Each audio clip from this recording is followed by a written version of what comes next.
in. Welcome. I'm E.G. Marshall. The meek shall inherit the earth, but surely not today. Indeed, it wouldn't be surprising if it didn't happen next week, or next month, or even next year.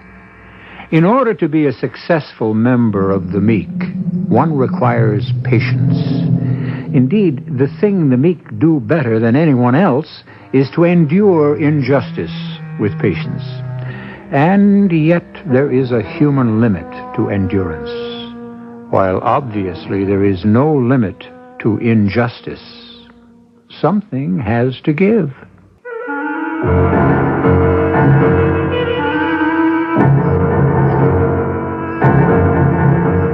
Our mystery drama, Blood Red Roses, was written especially for the Mystery Theater by Sam Dan and stars Robert Dryden.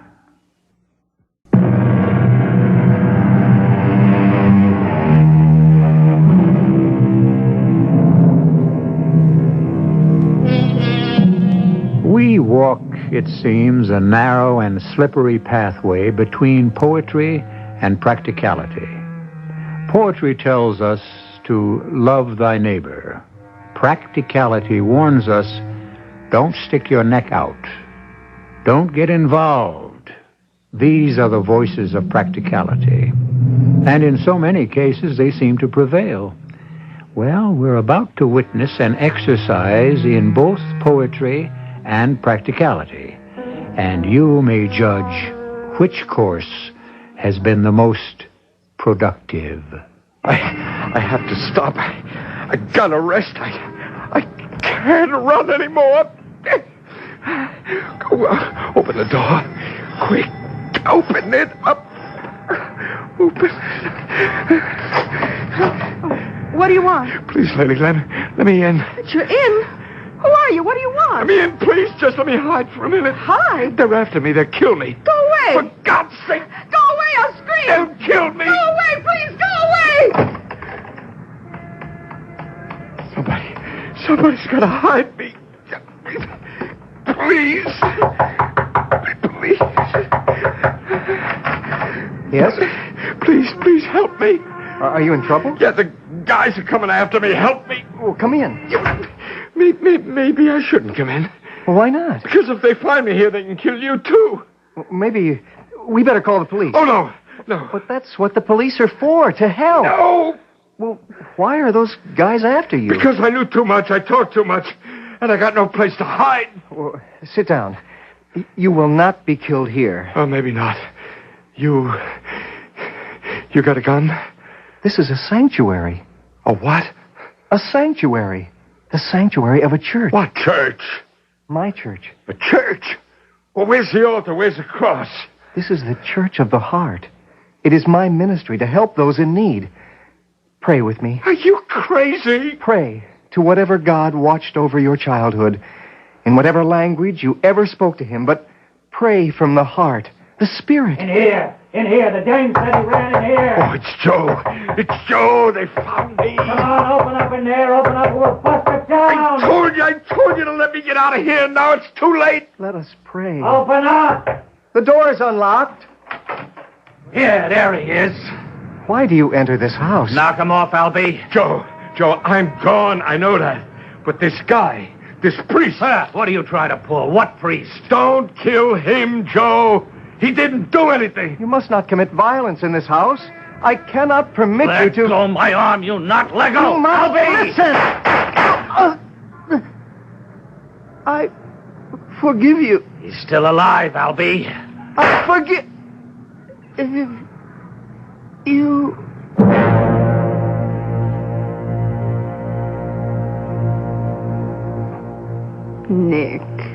Nick, please. Let me alone, Anna. Look, you can't sit here in the room day and night. At least eat something. Eat something. That will make everything all right. Eat something, and it will bring Stephen back to life. Oh, just eat something to keep up your strength. Yes. I need my strength. I need strength to mourn him. That very nice police lieutenant called on the telephone. He said, as soon as they find the man who killed... Yes? They'll be able to find the man. Is that true? Yes, Nick. You see, they have their ways. Why don't they ask me who killed him? Ask you. I know who killed Steve. Nick. I killed him. I killed my own son. Oh, Nick, you don't know what you're saying. I killed him because I failed him as a father. It's God's will that we go on living. I taught him the wrong things. Would he want you to go mad with grief? It was my duty as a father to arm him. I won't listen to strengthen him for the battle of life. What are you saying? What did I teach him? Oh, you taught him to be honest, to be decent. I betrayed him. No. I disarmed him. I sent him naked and defenseless into the jungle. I filled his head with nonsense. Please, Nick, we must go on, somehow. I said to him, my son, we live because of God's love. It's true. It's a lie. This isn't you talking. This isn't the Nick I've been married to for 40 years. Oh, yes. That much is true. I am no longer the same Nick. The same stupid Nick. The childish Nick. The Nick who believed in miracles. Oh, please, don't say any more now. You really don't mean these things. Oh, Mr. Ardmore called. He wants to know if you will look after his gardens this year as usual. No. Nick, if you don't work, you must do something to keep your mind busy. My mind is busy enough, Anna. I have other things to think about. What things, Nick? What things?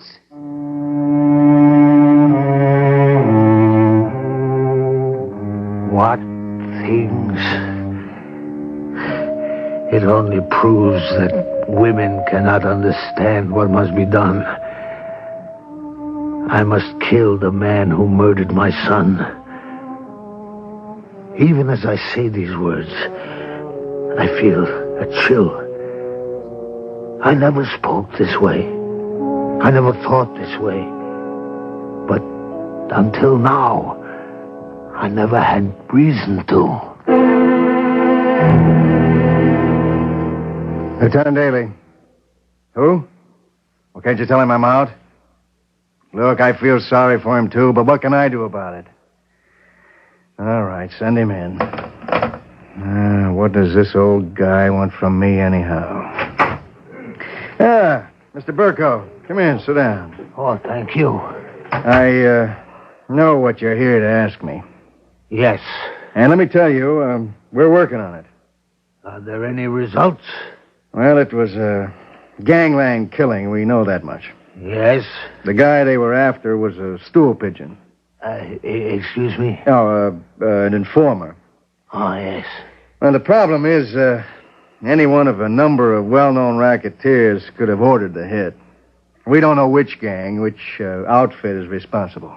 Yeah, but the gunmen, they prowled through the neighborhood. They were seen. Surely they can be described. By whom? By witnesses. We can't find any. But it is a crowded street. Someone saw them. People are frightened. It is known that the fugitive ran from door to door, and each door was closed to him. Yeah, it's the old story. Nobody wanted to get involved. Well, you can't blame people too much, you know. They're scared. Have you spoken to the people? Yes, Mr. Burko, but we can't force people to testify. Yeah, maybe if I spoke to them... What makes you think they would listen to you? I would ask them in a certain way.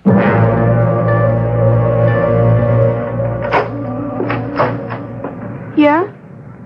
May I speak with you? My name is Nicholas Birko.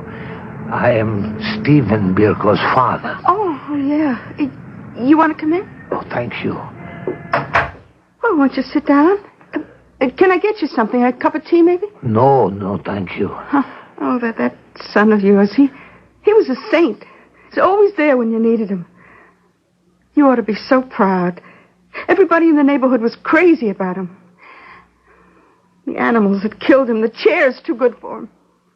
Can you describe the men who killed him? No, I really didn't get a good look at him. Describe them, please. Oh, Mr. Burko, look, I'm really very busy. I don't believe you. What did they look like? I think you'd better leave. You're frightened, aren't you? Look, who asked your son to be a hero? He asked for it, and he got it. Now, please, you better go. I will keep asking you. Please, I got a husband and kids. I got to protect my own. I won't stop asking you. Will you get out? Yes. And I will wait for you to tell me. I will wait outside. I will stand in the street in front of your door, day and night. And I promise you, you will not know a moment's peace until you tell me.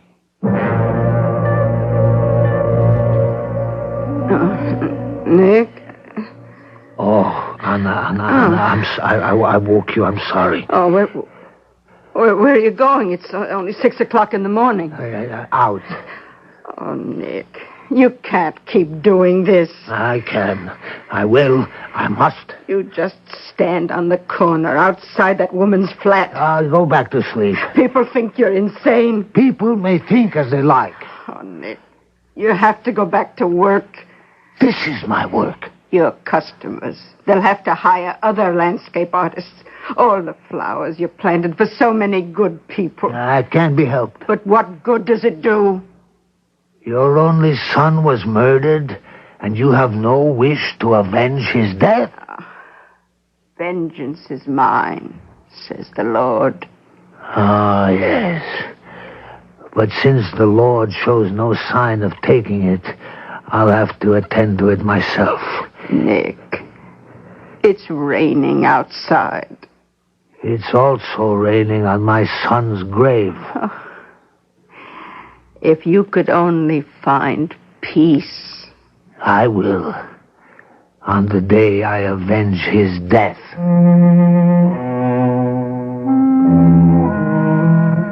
They didn't know what to do about me in that neighborhood. They didn't know what to say to me. So, they did nothing. And they said nothing. And they pretended I wasn't there. But I was. Every day, rain and sunshine. And she would go in and out of her house, and she'd go right past me without a word. And I made no move to stop her, to talk to her. I just looked at her. And then I realized she was going to talk to me. Because she was no longer walking past me, she was beginning to run. And every day she would run faster. And I knew there had to be a limit to how fast she could run. And on that day, she would stop running. And she would walk up to me, and she would say, You win. You win. I'll tell you everything. I just can't run from you anymore.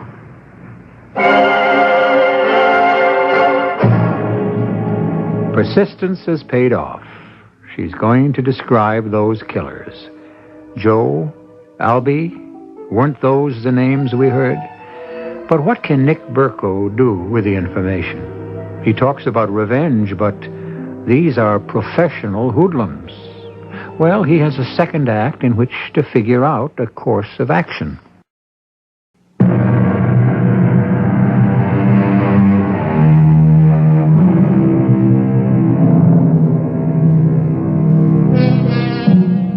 He's a quiet man, a humble man, a meek man. It is doubtful that he ever entertained a violent thought or performed a violent action in his life. And yet, he proposes to hunt down the professional killers of his only son. Don't sell him short. He was able to get what the police couldn't, a description of the gunmen. Joe? Yeah, it has to be Joe Murray. He's got blonde hair. He's over 6 feet. Yeah, it's got to be him. And Albie? Albie's his sidekick, Albie Perry. And so, now, Lieutenant, you know who they are. Yeah. Well, will this woman testify in court? It doesn't matter. Oh, but it does. If she won't testify, we have no witness, and therefore no case. And these guys go free. I am not concerned with that, Lieutenant Daly. I thought you wanted to get the guys who killed your son. These men are merely servants. Isn't that true? Servants of a boss. Oh, yes, that's certainly true. It's this boss who hires them and commands them. He is the real murderer, isn't that true? Well, yeah. And you said if you knew the employee, the hireling, you could identify the employer, the boss. I can, but it won't do us any good. Once again, we have no evidence. Who is the boss who orders these two men to kill? They work for Jerry Bissett. Jerry Bissett? Yeah. Where can I find him? What do you mean? Where can you find him? What do you think you can do?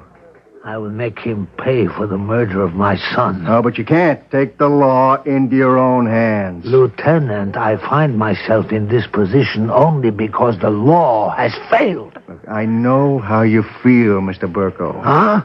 Has an only son of yours been murdered? Well, no. Well, then you don't know how I feel. Do you know what you're up against?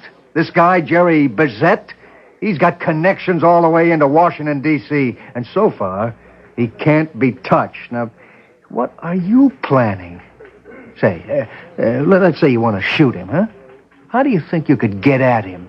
The guy is guarded tighter than Fort Knox, Kentucky.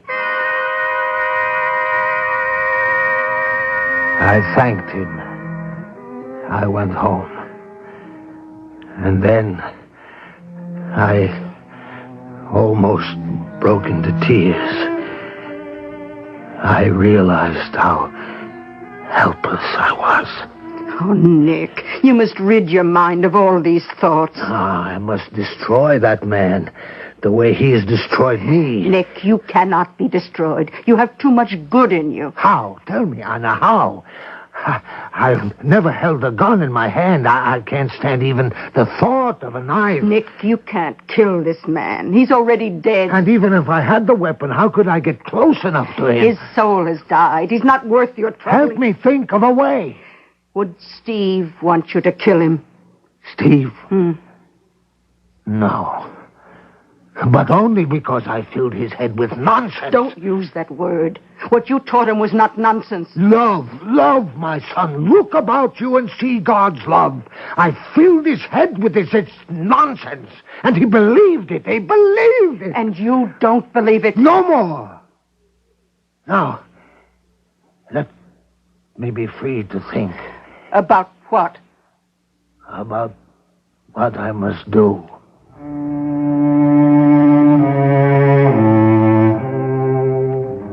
And suddenly, I felt as if a weight had been lifted from my mind. Now, for some reason, everything was so clear. Jerry Bissett. The untouchable Jerry Bissett. I would find a way somehow. And so, instead of wringing my hands and feeling sorry for myself, I decided to act. First, I must learn everything there was to know about Jerry Bissett. In the beginning, Lieutenant Daly refused to talk to me, but I haunted his office just as I did that lady's street corner. And I heard some gossip, and I took advantage of it. What are these?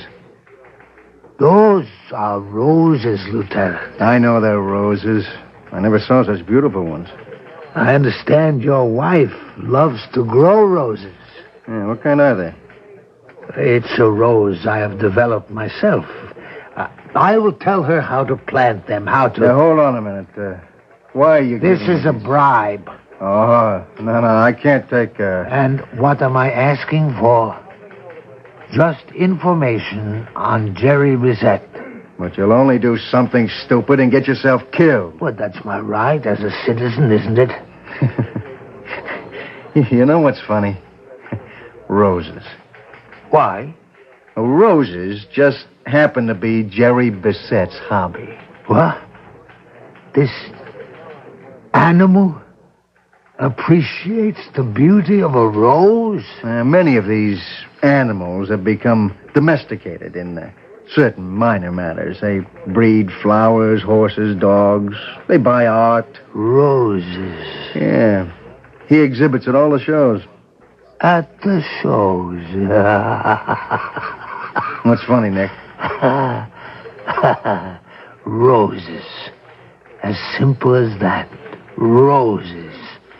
My blood-red roses. And that night, I wrote a letter. I went to the library to write this letter because from now on, Anna must not be aware of what I meant to do. I must keep her out of it. Dear Mr. Bizet, I have developed what I thought was a new flower, which I call the blood-red rose. A friend has told me that you have displayed such a rose at a show in the South. Will you please accept these flowers from one lover of roses to another and tell me if they are the same as yours? Nick? Who was at the door? Oh, the mailman. He gave me this letter. The envelope, Nick. Have you ever seen such an envelope? It's like parchment. I see. And it just has the initials J.B. Nick, where are you going? In the bedroom. Dear Mr. Burko, it was kind of you to send me the flowers. Even kinder to think that I could grow anything as magnificent as your blood-red rose. Roses, as you may have heard, are my consuming passion. When I find a fellow aficionado, I gotta meet him, talk with him, make him my friend.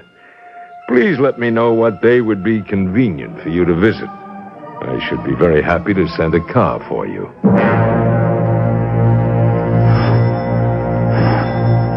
A minute, please. Yes? Is this the house of Nicholas Burko? Who are you? He's expecting us, ma'am. Who's at the door, Anna? Mr. Burko, I'm Mr. Bizet's chauffeur. Nick, what does this mean? Anna, everything is all right. I'm ready to go with you now, Mr. Just call me Joe. Joe. I could hear suddenly the voice of Lieutenant Daly. Joe. Yeah, it has to be Joe Murray. He's got blonde hair. And Albie's his sidekick. Tall, blonde-haired Joe and I walked downstairs and into the street and over to the curb where a large limousine was waiting. And behind the wheel was another man. Okay, Albie, let's move. Joe and Albie, the two men who had murdered my son. And here I was, riding in a car with them. Nicholas Burko, huh? Well, let me shake your hand. I thought I knew everyone who knew anything about roses in this world, but you are a discovery. Like finding a Rembrandt in the attic. I can't call you Mr. Burko. We gotta be Nick and Jerry, huh?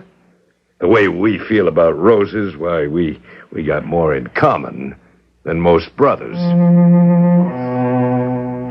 My heart, it almost failed me. This man, dressed like a dandy who used cologne. This man who it seemed I could almost crush with my two hands. This man was the terrible Jerry Bizet.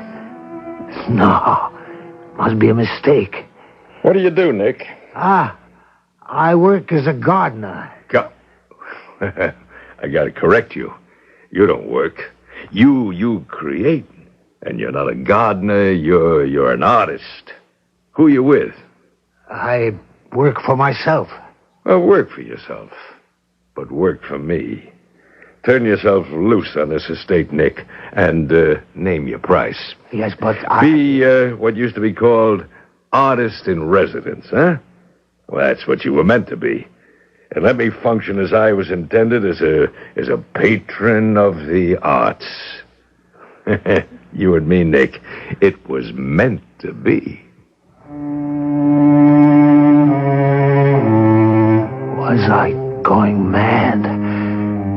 I had come here to kill this man, and now we were talking about my working for him. This depraved killer who had the responsibility for Stevie's death. What stopped me from ending his life right here, right now?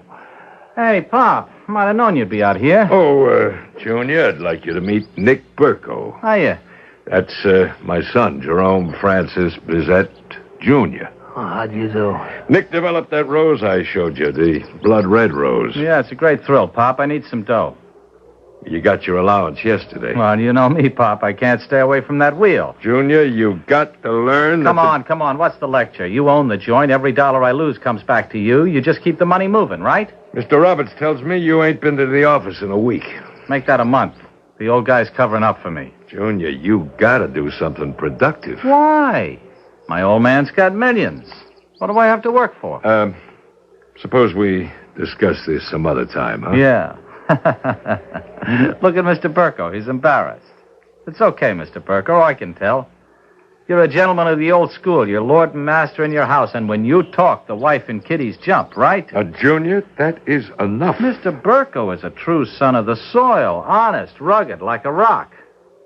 Well, you know what we do around here, Mr. Burko? Junior! We kill people. That's right. See, we're very polite. We're very sophisticated. We go to the opera, we visit the museums, we're good neighbors, we give to charities. But if you don't do what we tell you, if you don't buy what we sell you, we kill you. You shut up, punk! Ah, that's the dad I know and love. Well, good day to you, Mr. Burko. Mr. Luther Burbank Burko?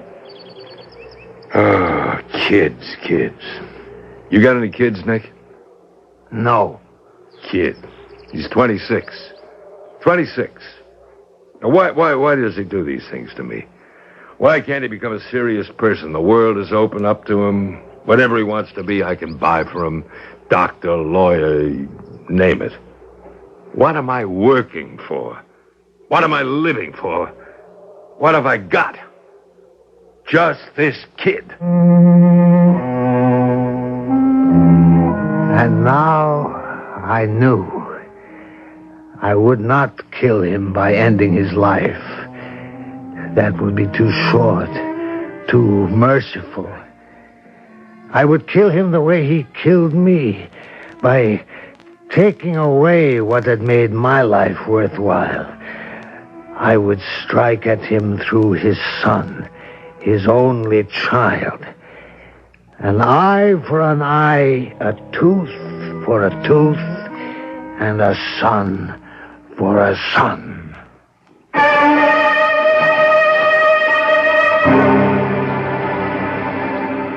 And that is the price, the blood price.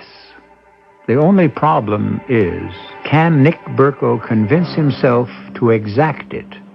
Can a man suddenly overcome the habits of a lifetime? The snake can shed its skin, but can the leopard change its spots? There will be both shedding and changing when I return shortly with Act 3.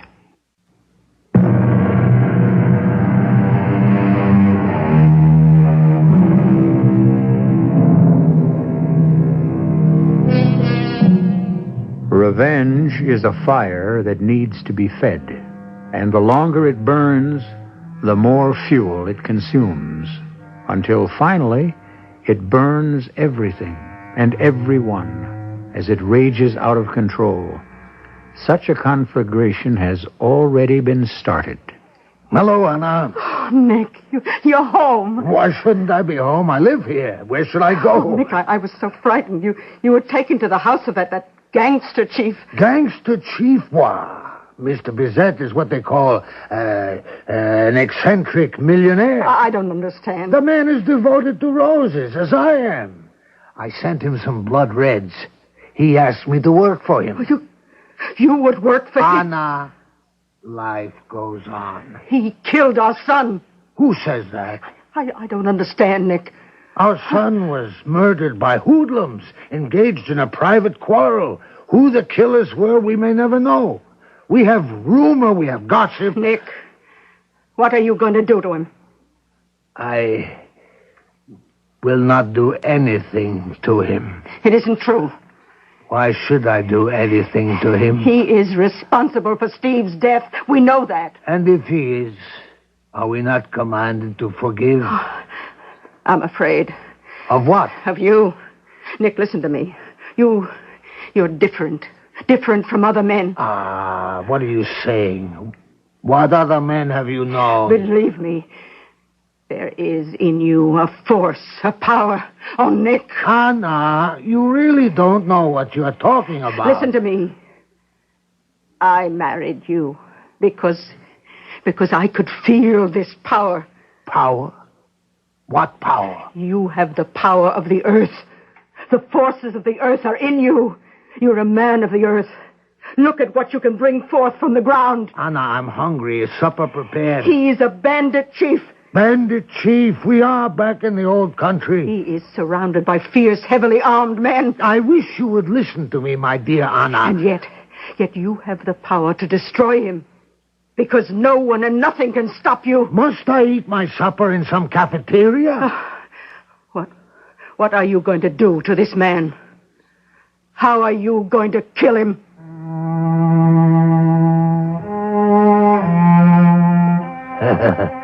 Women. And mine is the best of them. And even she has no understanding. I will take this man's son from him.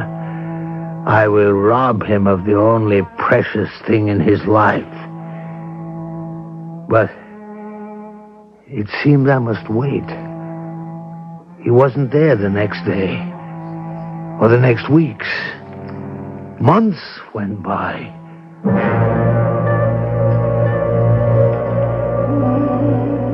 It's a miracle. This garden, it's a miracle.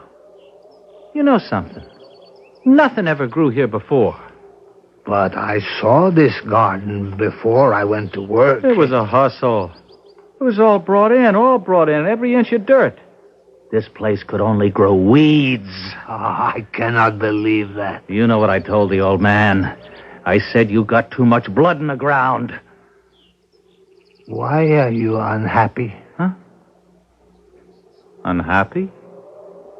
Why should I be unhappy? I'm the one who asked the question. Who are you to question me? What do you know? What do you know about anything? What do you know? What do you know about anything? I had heard those words before. They were spoken to me by my own son. My own son. And with great fire and passion. What do you know? What do you know about anything? You're in America now, for crying out loud. You're not some ignorant European peasant. What are you trying to say to me, Stephen? Oh, wise up. You walk around all day with dirt on your shoes and manure on your hands. What do you know about anything? You have to be smart in this country, because what counts here is the almighty buck. That's what people understand. That's what people respect. And that's what I'm out to get. Stephen, listen to me. I know what you're going to say, and I won't buy it. Steve, look at this. Look at this rose. So what? It's just a rose. No. It's a special rose. It's my very own rose. It never existed before. This blood red rose. All the money in the world could never buy this rose. Steve, all the money in the world could never buy this rose. Hey, who you talking to, Nick? You all right? Forgive me. Sometimes... Besides, what do you mean? All the money in the world can't buy that rose. It's for sale, isn't it? Well, what I mean is that all of the money in the world could not buy that rose before it existed. With all your wealth, my son, with all your power, let me see you cause a rose to rise from this ground. Not even a weed will obey you if it isn't God's will. The moment it had come and gone. How could I kill him when I was talking about God? And then a thought flashed into my mind. I wasn't going to kill him. I was going to save him. I knew I was going to save him. And I realized that I wanted to save him more than I wanted anything else in the world. Tell me something, Nick. What are you doing to my boy? Huh? What am I doing? I mean, well, he stays home. He doesn't run around. He's very quiet. I see him in the gardens all the time. I don't think I'm doing anything. No, he's finally showing signs of turning into a very serious person. And I have to have him that way to run my business. Anyhow, whatever it is you're doing, Nick, keep it up.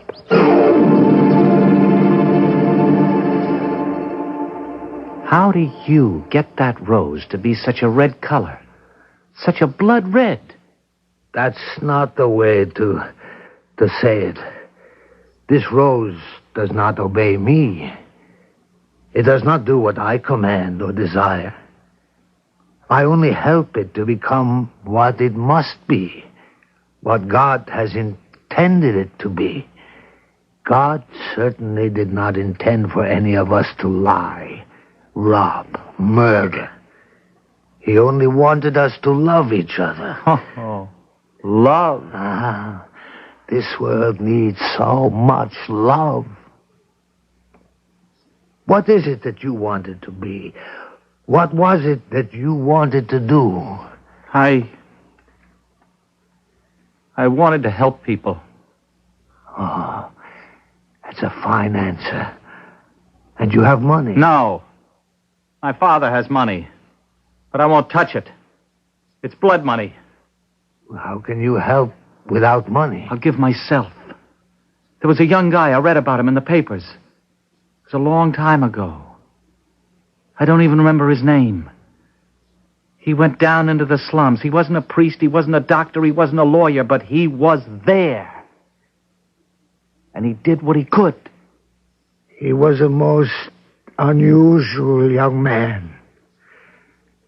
Not everyone could do what he did. I know. And maybe I can't either.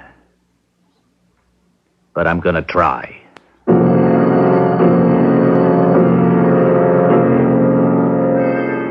You're crazy. Where are you going? I'm leaving, Father. Well, what are you leaving? You, this, everything. You mean you're going to live in some filthy rat hole, huh? Can't live here. Why? Because I finally found out who I am, what I am, and what I want to do. You're my son. You can't give this up. You can't. Goodbye, Father. But what was it for? Who was it for? Why did I do it? For you. I don't want it. Stay with me, Junior. Why, we can own the world. Come with me, Father. We can have the world. Oh, you'll come back. You'll come crawling back on your hands and knees. You'll get bit by the first rat, hit by the first rock. Yeah. Goodbye, Nick. Goodbye. Could I have some of those roses? Oh, of course. Thanks. Blood red roses. Goodbye. Nick, what's gotten into that boy? Is the whole world gone crazy? Why don't you go and live with him? You know what you're talking about? He has chosen a new way of life.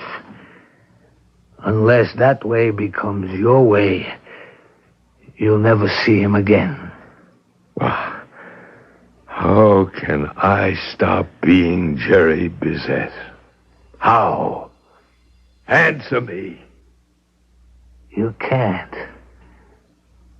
And that's why he's been taken away from you. You've lost him forever.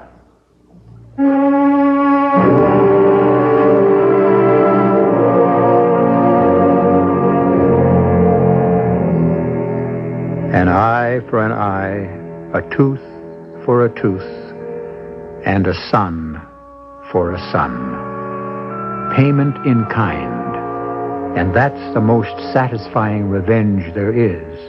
And so Jerry Bizet loses a son, just the way Nick Berko lost a son. And you may say, well, Jerry's loss certainly doesn't compare with Nick's, but it does. It does. For a son is the reason a father dreams.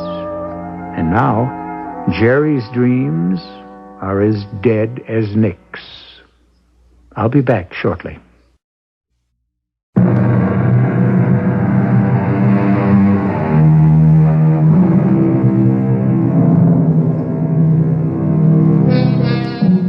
Roses, the traditional flowers of romance.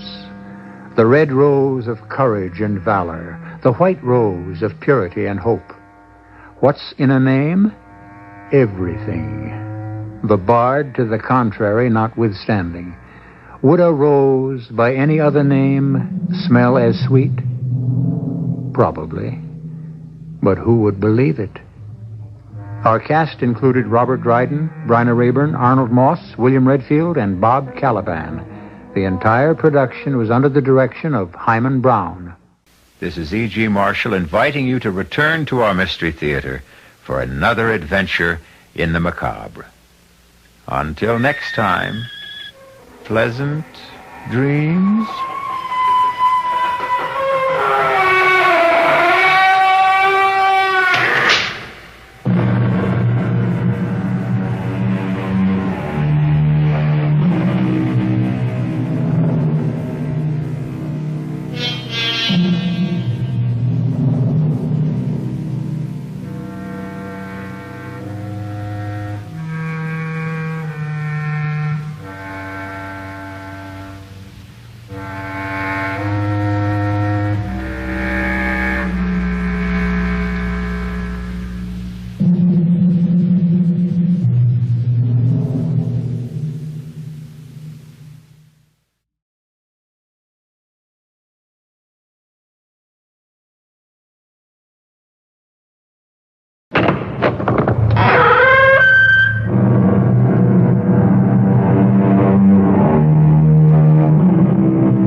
Come in.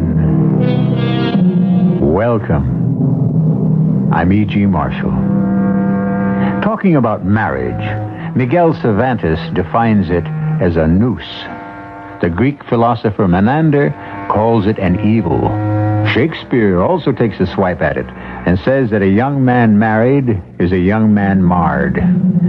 Finally, there's Ponbulo, who notes that marriage and murder both begin with M. By now, you should have a pretty good idea of what our story is going to encompass.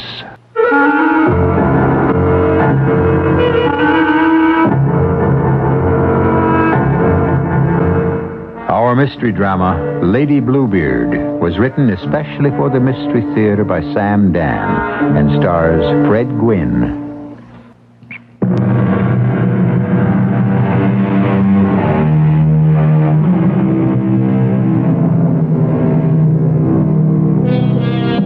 According to Charles Dickens, Bluebeard may have been a victim of excessive connubiality, which would mean, I suppose, that it was married life that drove him to do it. Ah, yes, married life, wedded bliss. However, putting aside the poets and romantics for the moment, marriage is whatever you make of it. It is an edifice constructed by a man and a woman, and there are those who erect a magnificent cathedral, others who slap together a ramshackle shanty. We're back at the turn of the century. You wish to see me, Poindexter? Yes, Mr. Hotchkiss. Well, have a chair. Oh, thank you, sir. Now then. In reference to this claim, sir. Which claim, Poindexter? The company has over 50,000 policyholders. Be definite. Yes, sir. And brisk. I should think your recent term of service with Colonel Roosevelt's cavalry regiment would have taught you to be brisk. Yes, sir, yes, sir, yes, sir. He's a brisk man, that Theodore Roosevelt? Indeed he is, sir. Well, then emulate him. Plunge in, forge ahead, state the issue with no further ado. Present the facts. Well, sir, there may not be any facts. No facts? No facts as such. I am merely voicing suspicions. Suspicions? Oh, I see now. I am mistaken. Therefore, I shall waste no more of your time, sir. No. Suspicions are the lifeblood, more, the beating heart, as it were, of the insurance business. Why, sometimes one healthy, robust suspicion is worth more than 100 weak and anemic facts. Dive in, my boy. What have you got there? The company holds a policy, sir, on the life of one Ebenezer Pilbeam. Continue. In the amount of $2,000. A modest sum. Payable on his death to his beneficiary, his wife, one Luana Pilbeam. And the aforementioned Mr. Pilbeam has just departed this vale of tears? He has indeed, sir. And the bereaved spouse, the aforementioned Mrs. Luana Pilbeam, has just submitted a claim for payment? Yes, sir. Well, then I suppose we shall have to pay it. But unless there's some way we can do her out of it, legally, of course. Oh, you don't mean that seriously, Mr. Hotchkiss. You're joking, sir. The policy is in order, I take it? Oh, yes, sir. Then, with a smiling face but a breaking heart, I must authorize the payment. Prepare the check for my signature. Yes, sir. Unless, of course, there may be something to your suspicions. Well, sir, Mr. Pilbeam was 70. Yes, he left us in the fullness of his years, the biblical 70. Whereas Mrs. Pilbeam is 35. Uh-huh. They had only been married for 2 years, sir. Continue. Therefore, at the time of the wedding, she was 35. He was 67. Now, sir, why would a woman wish to marry a man more than twice her age? Why? Well, there are 2 reasons. First, because she may have been attracted by his maturity, his wisdom, his kindness. Second, she may have been attracted by his fortune. And if he were a weak and sickly 67, she would not have to wait long. Yes, sir. However, sir, Mr. Pilbeam had neither education nor fortune. He was employed as a streetcar conductor. Cause of death? Heart attack. And this, of course, kindles your suspicions. Yes, sir. There is no history of any heart ailment. He was known to have been in good physical condition, sir, even for a man of his years. Indeed, you might say he was notorious for his good health. What you're saying, then, is that he did not die of a heart attack. That is what I am suspecting, sir. And how do you suspect Mr. Pilbeam met with his untimely end? Poison. Administered by whom? His wife. Mrs. Luana Pilbeam. Yes, sir. For $2,000. Right, sir. Isn't that a rather modest sum? If I may refresh your memory, sir, this is the second time you used the word modest to describe the sum of $2,000. Oh, so I have. Would a woman murder her husband for $2,000? She might, sir. And precisely because it is a modest sum, one that would not draw attention, cause comment, create suspicion. Furthermore, it also gives her an income of $1,000 a year. For 2 years? Sir, 2 years ago, a Mrs. Louisa Plowright cashed a policy for $2,000 on the life of her husband, Harold. Mrs. Plowright was 33 years old. 4 years ago, a Mrs. Laverne Preston was paid $2,000 on the death of her husband, Percy. Mrs. Preston was 31, sir. Are you saying that Luana Pilbeam, Louisa Plowright, and Laverne Preston may be one and the same person? And 2 years before that, sir, a Mrs. Lillian Pumice collected $2,000 on the death of her husband, Leander. Mrs. Pumice was 29 years old, sir. And I am to assume that all the husbands were elderly gentlemen. Yes, sir. And all passed away from heart attacks? So the physicians stated, sir. How do you account for the fact that she seems to marry men whose names begin with P? Well, sir, it would seem then to be unnecessary for her to change the monogram on her linens and silver. Oh, yeah. Well, Poindexter, what is your recommendation? I suggest, sir, that we investigate the matter thoroughly before we pay Mrs. Pilbeam a penny. My name is Raymond Netherby Poindexter. When people discover that I'm an investigator for an insurance company, they always say, well, you certainly don't look like an insurance investigator. And when they find out I was a member of the Colonel Theodore Roosevelt's Rough Riders, they exclaim, well, you certainly don't look like a Rough Rider. Well, you see, the truth is, I really don't look like anyone, which is what an investigator should look like, if you know what I mean. Anyhow, the first thing I did was to call upon Dr. Morley Braithwaite. Mr. Poindexter, you certainly don't look like an insurance investigator. Dr. Braithwaite, you signed a death certificate for a Mr. Ebenezer Pilbeam. Yes, I did. May I ask, Doctor, why did you sign it? Well, I signed it because he was dead. Yes. What I meant was... Now, please, be specific, my good man.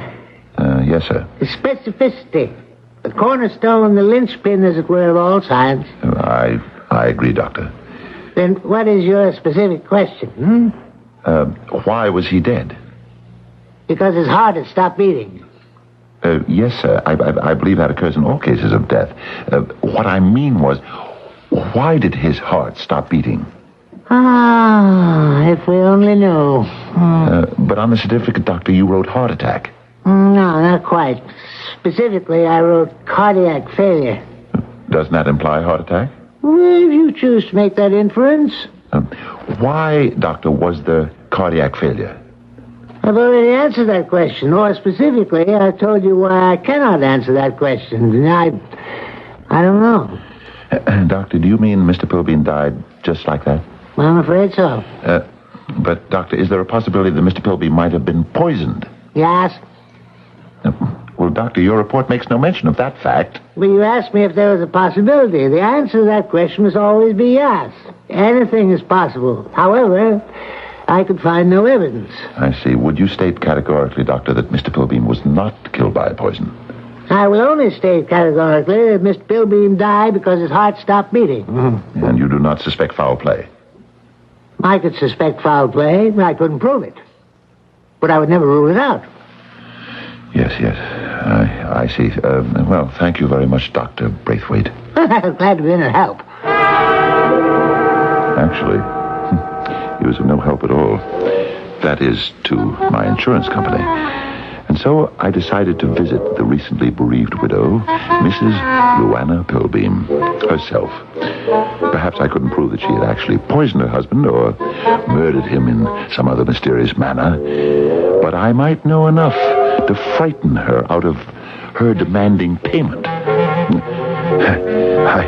I was not prepared for the Mrs. Luana Pilbeam who opened the door to me.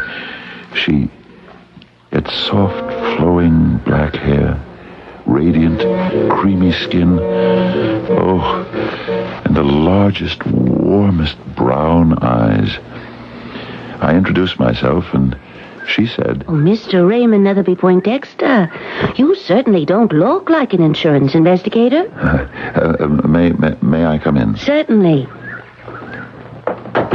Please, be seated. Thank you. Such a hot day. May I pour you a glass of lemonade? Lemonade? No. No, thank you. Uh-huh. Well, I suppose you're here about poor Ebenezer? Yes. Mr. Pilbeam was somewhat older than you, I take it. 33 years, to be exact. It would seem to be a rather wide gulf. Oh, but love spans it so easily. May I ask how I fell in love with Mr. Pilbeam? Well, he drove the horse car that I would board each morning. He was such a handsome gentleman. I dare say. And he cracked his whip and twirled his mustache with such panache that I lost my heart completely. He died quite unexpectedly. Oh, no one ever dies unexpectedly, Mr. Poindexter. Is it not written, in the midst of life, we are in death? Yes. Had Mr. Pilbeam been ill? Oh, no. He was the picture of glowing health. He had an outdoor job, you know. Mm-hmm. How did it happen? One evening, we went to bed, as usual. The following morning, I woke up. He didn't. Mrs. Pilbeam, the insurance company has received your request for payment. Oh, yes. I really didn't. Still don't feel entirely comfortable about it. May I ask why? Well, it seems so crass. A man dies, his widow is given a sum of money, as if that somehow balances the books and settles the account. Oh, it's the way of the world. And yet, what is a poor woman to do? It is Ebenezer's gift to me, from the grave. His way of saying, carry on, my darling. Live. I see. You have, therefore, presented the insurance company with a claim for $2,000. Yes, I have. And no doubt you are under the impression that I have arrived here for the purpose of presenting you with the check? I would assume this would be the object of your visit. The object of my visit is to offer you a bargain. A bargain, Mr. Poindexter? Withdraw your claim. Yes? And in return, I can promise that you shall not be sent to prison. Now, what kind of offer is that? Is it one that she cannot refuse? Suddenly, we're playing showdown. We know, or we think we know, the high cards he happens to be holding.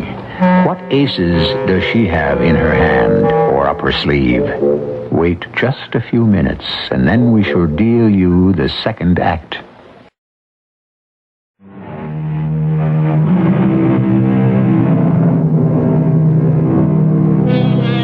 As Mr. Carlyle put it, no man lives without jostling and being jostled.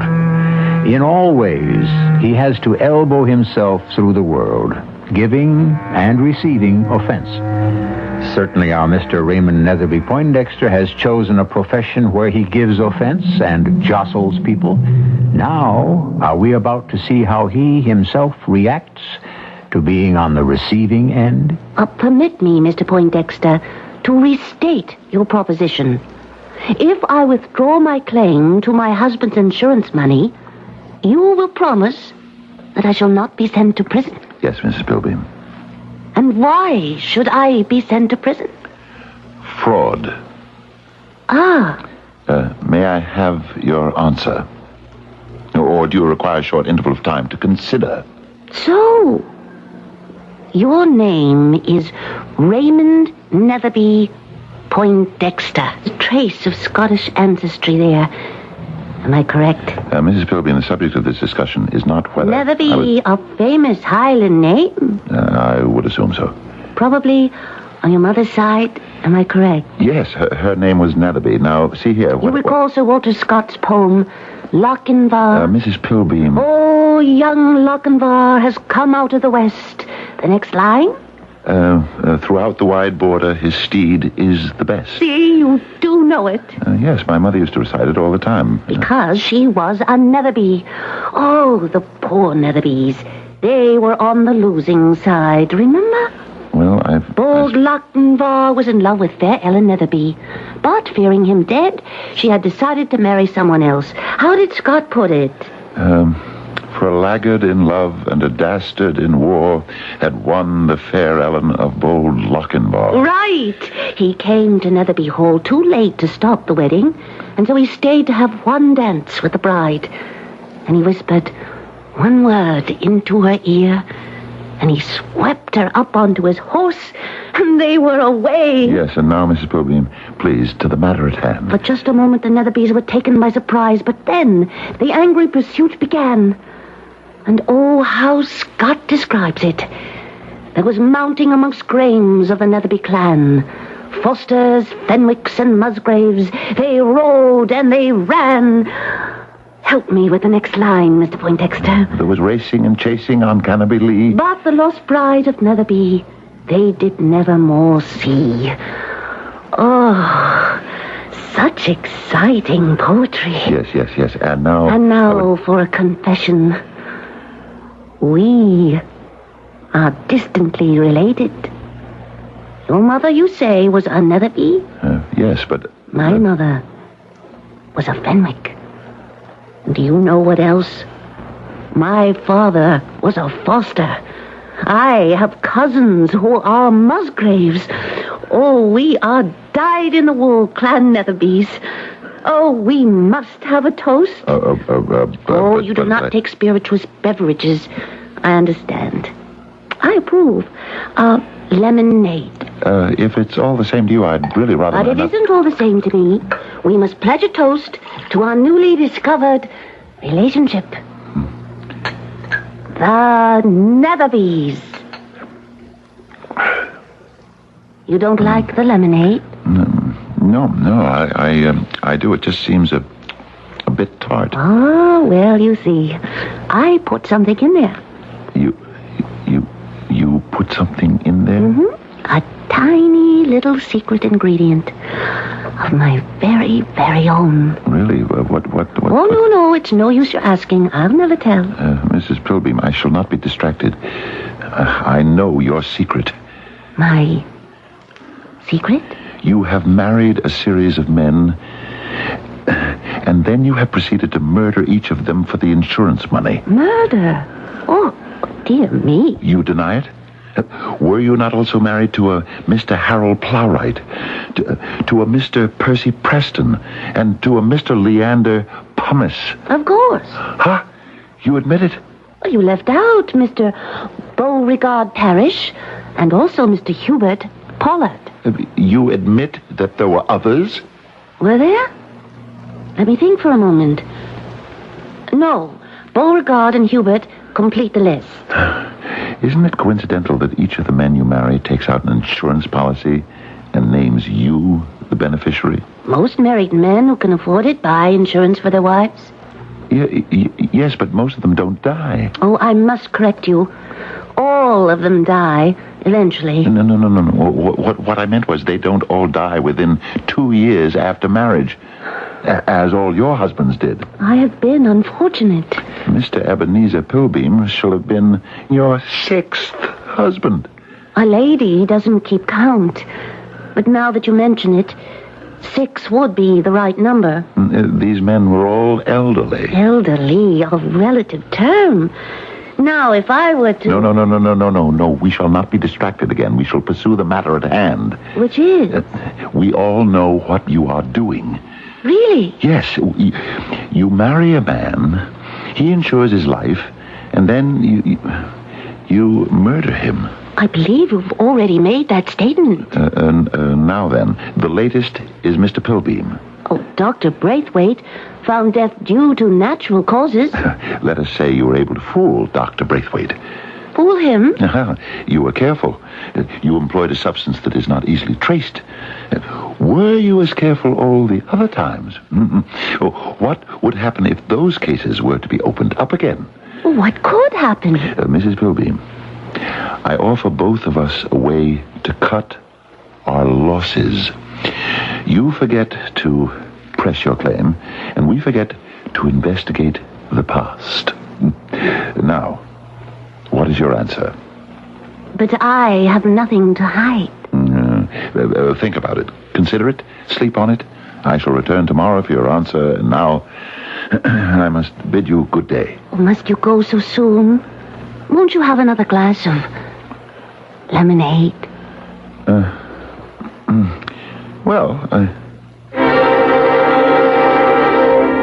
Before I could say another word, she had poured from the pitcher and refilled my glass.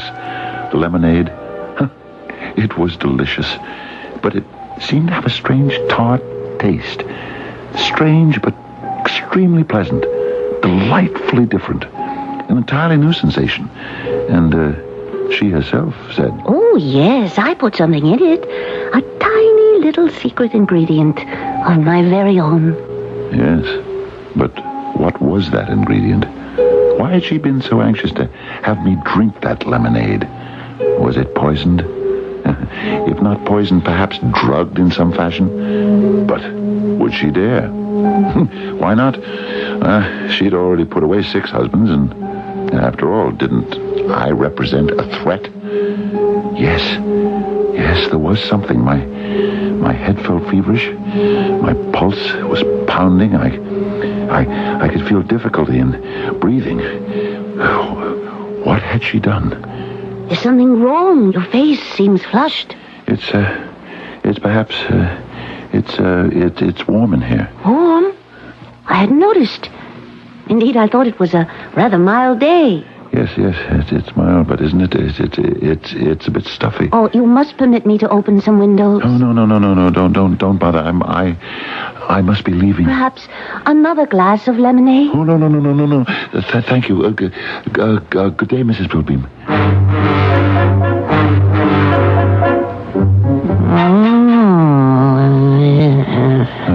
What is it, Doctor? What is it? Your face appears flushed. I can see that in the mirror. Your pulse is rapid. I can feel that, Doctor, without being told. You're feverish. It's obvious. What does that mean? It means you can be suffering from any one of a number of things. Doctor, I know what's wrong. Oh, you do? I know beyond a shadow of doubt. Well, if you know, why'd you come to me? I have been poisoned. Poisoned, you say? Yes, and these signs and symptoms are the indications. Poisoned? Yes, I've been poisoned by Mrs. Pilbeam. Maybe Mrs. Pilbeam? I was foolish enough to have consumed some glasses of lemonade in her home less than an hour ago. Poisoned, but I... Yes, Doctor, and you must save my life. Wait a minute now, my dear fellow. Have you any idea of the type of poison? How could I know that? Well, in that case, how can I treat you? Each poison requires a specific treatment. What might neutralize one could very easily aggravate the destructive effects of another. But in an hour or 2 or 3, Doctor, I could be dead. Yes, that is a possibility. In that case, we could identify the poison. Now, see Yes. We will perform a post-mortem examination. But what good would that do for me? Well, from a selfish point of view, none.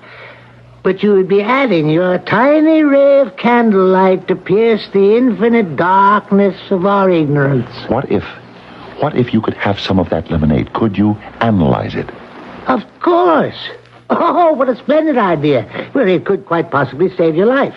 Now, why don't we ask Mrs. Pilbeam for a sample of her lemonade? Well, why should she give us a sample when she knows it contains poison? Doctor, you were asking her to place a noose around her neck. Oh, yes, I see. Yes, that's quite true. However, there is another possibility. Yes, such as? Mrs. Pilbeam may be quite innocent of any wrongdoing. The woman places poison in my lemonade, and you believe she may be innocent. She may be unaware that the substance she's using to flavor the lemonade may contain harmful properties. Doctor, while we quibble in this useless debate, I may be dying. It's possible. But what's the solution? The solution? What indeed could the solution be? I felt weaker and more feverish with each passing moment. Yet, as the doctor had so patiently explained, each poison requires a specific antidote. How could we discover the nature of the poison? I presented the problem to no less an authority than Mr. Hotchkiss. You say your symptoms occurred at Mrs. Pilbeam's? Yes, as I have already explained to you, sir. Patience, my boy. After I had drunk several glasses of lemonade, sir. And you say there was a peculiar taste? Yes, sir. Well, should that not have alerted you on your very first swallow? No, sir. You said it was a peculiar taste. Peculiar in the sense of being different, sir. New. And as a matter of fact, the basic meaning of peculiar is, I believe, sir, unique to itself. Thank you for that enlightenment, Poindexter. What's done is done. However, inscribe it as a rule. When a woman has disposed of 6 husbands, one does not readily partake of refreshment in her parlor. Yes, sir. I should like to live to obey that rule, sir. And so you shall. Sir, are you saying that... Poindexter, I am saying that you are saved. Oh, Mr. Hotchkiss. How?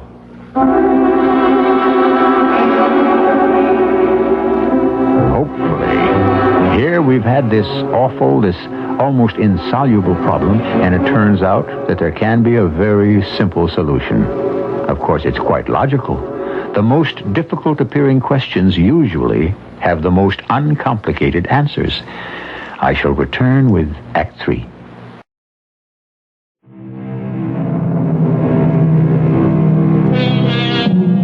It was Titus Lucretius Carus, the Roman philosopher, who said, "What is meat and drink to one is bitter poison to another."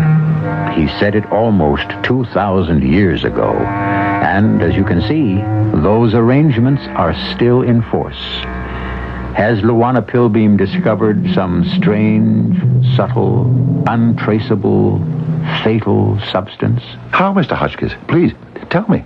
How am I saved? The thing is simplicity itself. You require a sample of that lemonade. Yes, sir. I thought we'd established that. And she, quite naturally, will refuse to furnish you with one. Understandably so. So there's another possibility. You might steal it. Steal it, sir? The problem will be solved. But to steal it does go against the grain, sir. Whose grain? Well, mine. Why? Mr. Hotchkiss, I was raised to despise theft. A most noble sentiment. Does your parents credit? And so, therefore, I could never see my way to... But is this stealing in the traditional sense? Well, you do not seek to enrich yourself. That's true. And besides, the woman is attempting to murder you. Yes? So, therefore, you may proceed with a clear conscience. I would. Yes, that's true. But suppose I'm caught, sir. Caught? And suppose someone were to see me and call the police. A possibility. Or suppose she were to discover me in the act. Another possibility. But even so, I have nothing to fear. Of course not. I could say, sir, I had not intended to rob the house of any valuables. I was there in the line of duty. I beg your pardon? Yes, and I had been advised by my employer to steal the lemonade. But you were not so advised, Poindexter. Didn't you just tell me to steal the lemonade? I would suggest such an illegal, reprehensible act. But, sir, you just now said no, my boy, no. We were merely discussing possibilities. There are an infinite number of these. I hold no particular brief for any of them. But, sir, if the police ask me why... You will have to get out of it as best you can. For if the police ask me, I shall deny completely any responsibility. But, Mr. Hotchkiss... My boy, use your head. Keep your wits. There's no reason why you should be caught. And besides, it's your only chance. Yes, it was my only chance. And how well I knew it. And so that very evening, I waited till all was quiet and dark. I made my way to Luana Pilbeam's home. The doors were locked, but fortunately I found a partially open window in the rear of the house. I was able to make my way inside. And there I was in the kitchen. I found the icebox and the pitcher of lemonade. I was putting some in a small bottle when suddenly I became aware of a light in the room and a voice. Why, it's Mr. Poindexter. Mr. Raymond Netherby Poindexter. Oh, Mrs. Pilbeam. You're having some lemonade, I see. Yes, I must apologize for this intrusion. You see, the lemonade was so delicious, I simply had to have some more. Yes, and so I did not wish to disturb you at this hour. Therefore, you must forgive me. There need be no forgiveness when there is no offense. Oh, that is most generous. Are you taking some home with you, I see? Yes, in the event that I should have an uncontrollable urge. Oh, please, take some more. Oh, no. I should not wish to impose. I have a sudden desire for a glass myself. Please join me. Oh, but really, I do so hate to imbibe alone. I've always been a very social person, but you see, being a widow, one loses so many of one's friends. I'm sure you must have many. Oh, not really. One becomes a fifth wheel. Here, a nice, tall, cool glass. A nice, tall, cool glass. One that contained the poison or the drug or whatever it was. She knew why I was there. She knew why I'd taken a sample of the lemonade. Was this how she planned to stop me? Would she poison me before I could leave the house? And now, a glass for me. Oh, we must drink to something. What shall it be? Well, Of course, to Clan Netherby, the Highlands Pride. To Clan Netherby. A great weight lifted off my heart. The lemonade could not be poisoned. Not if she was going to drink some herself. It came from the same pitcher she had used earlier in the day. It was half full, which meant it was the same lemonade. Oh, what a relief. But, then the weight fell on me again. Of course, she was drinking the same lemonade. Since she knew what the poison was, she had already fortified herself with the antidote. I sipped slowly. Oh, and again the symptoms attacked me. I felt flushed. I knew my pulses were racing. My heart was beating violently. I stood up. Must you go so soon? I shall return, Mrs. Billbeam. I shall expect you, Mr. Poindexter. Dr. Braithwaite! Dr. Braithwaite! Who is making that infernal racket at this time of night? Dr. Braithwaite, it's a matter of life and death. All right, I'm coming. Why, it's Mr. Poindexter. What brings you here this time of night? My office hours are... I have the lemonade, Doctor. What? The lemonade? Mrs. Billbeam's poisoned lemonade. Has it been definitely established that the lemonade is poisoned?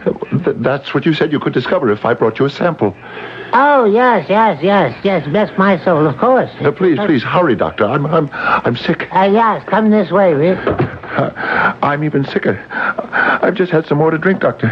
Well, how could you do that, knowing that the lemonade is at least suspicious? Oh, it's a long story, Doctor. Can you analyze this lemonade quickly? Well, let us step into my laboratory and we shall see what we can do.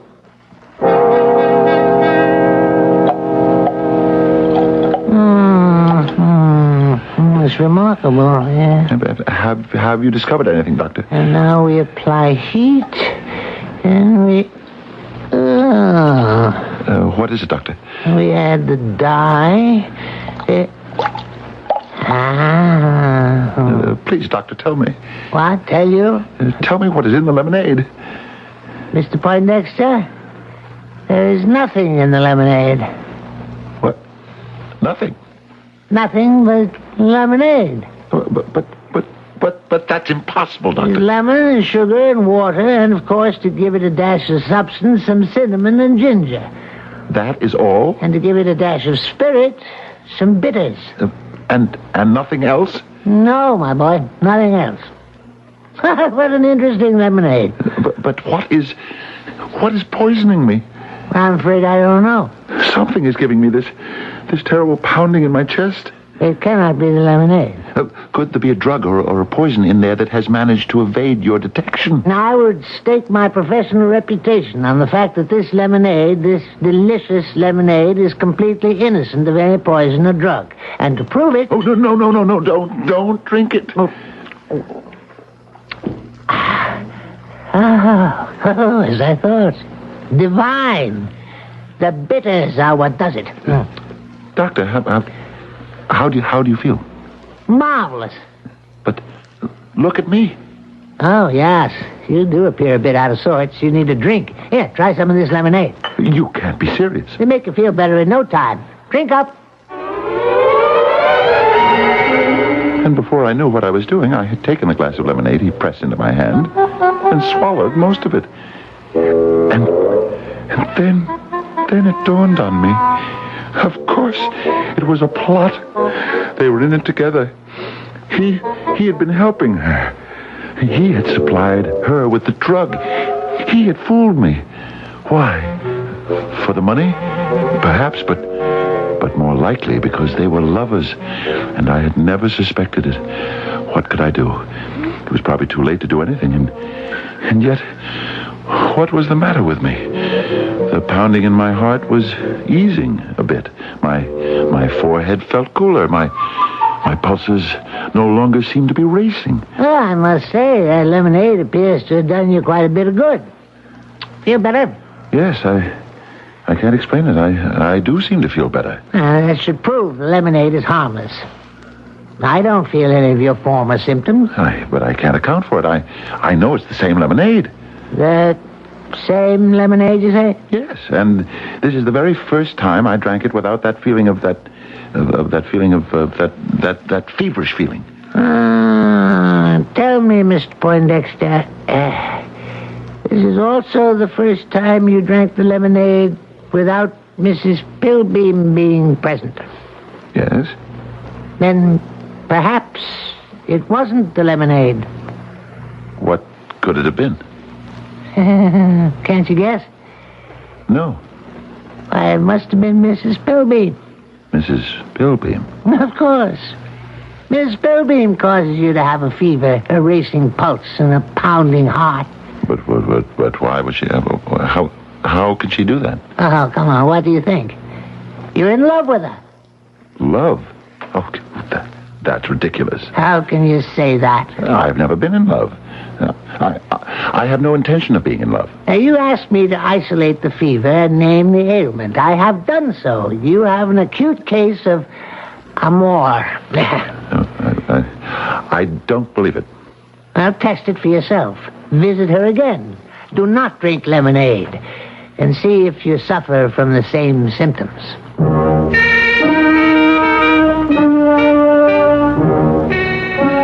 A glass of lemonade, Mr. Poindexter? No. I must refuse. Steadfastly. Oh, is something wrong, Mr. Poindexter? You seem flushed. Is it warm in here? Mrs. Pilbeam, my heart, it is pounding very hard. Oh, Mr. Poindexter. Why? I have a weakness. My heart is not of the strongest. Oh, but you appear in such robust health. Can you forgive me for those evil things I said about you? I have long since forgotten them.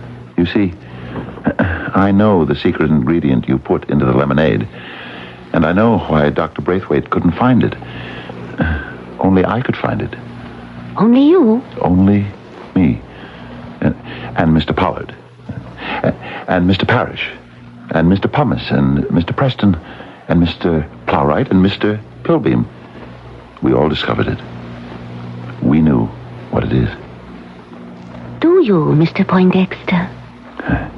And so do you. It is love. Love? Yes. Love. Delightful, delirious love. I love you, Mrs. Pilbeam. And I love you, Mr. Poindexter. Shall we toast each other in another glass of lemonade? Was it in her eyes, or was it a secret drug in the lemonade? Was she a warm, wonderful woman, or a scheming murderess? The fact is, she had killed 6 husbands. Perhaps she had killed them with love. Yes, that was it. That was how it was done. And I was to become the 7th. Well, it wasn't the worst way in the world to die. But what could ever I write in the report to Mr. Hotchkiss?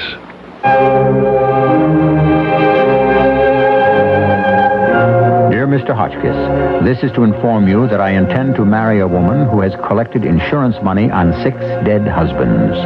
If I become the 7th, please pay her the value of the policy. I shall have died happily. Well, that's what we would have written in our report. I shall also have another report for you in just a few moments.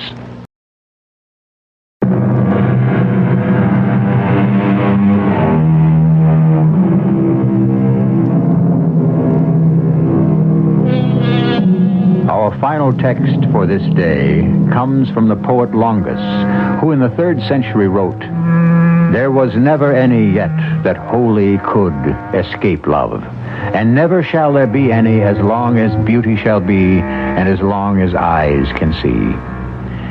Since it's in the cards for everyone to fall in love, you should be well advised to be careful whom you fall in love with. I'm sure you'll pay no attention to this advice, since the poet also said that love and folly go hand in hand. Our cast included Fred Gwynne, Marion Haley, and Robert Dryden. The entire production was under the direction of Hyman Brown. This is E.G. Marshall inviting you to return to our Mystery Theater for another adventure in the macabre. Until next time, pleasant dreams.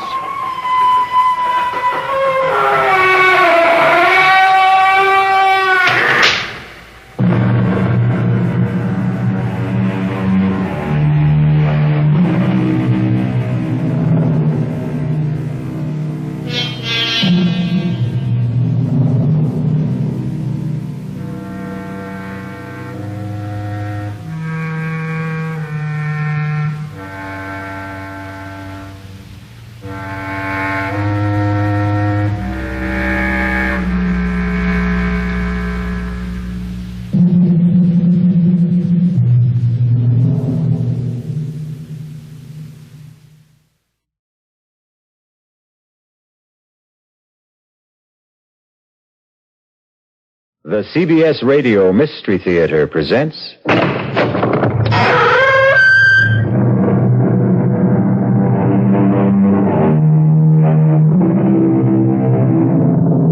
Come in. Welcome. I'm E.G. Marshall, opening the door to another tale of mystery and suspense, inviting you to open your ears and your mind to the world of terrifying imagination. You're about to be taken on an unusual museum tour. There won't be any Mona Lisas on this tour, no Greek vases or Roman statuary, because this establishment specializes in only one kind of exhibit. And that's why our story is called The Murder Museum. You may have been to a murder museum like the one in our story, a house of wax, where the most brutal crimes of the century are recreated in paraffin for the wide-eyed enjoyment of the public. But now you're going to have the unique opportunity of hearing one of the most shocking exhibits of all speak for itself.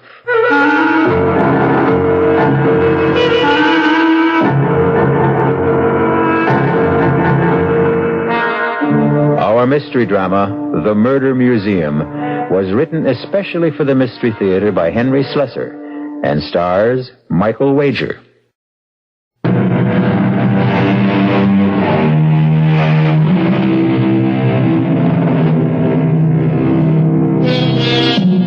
Our tale begins inside the Murder Museum itself, the home of Professor Raphael Gallinari's House of Horrors.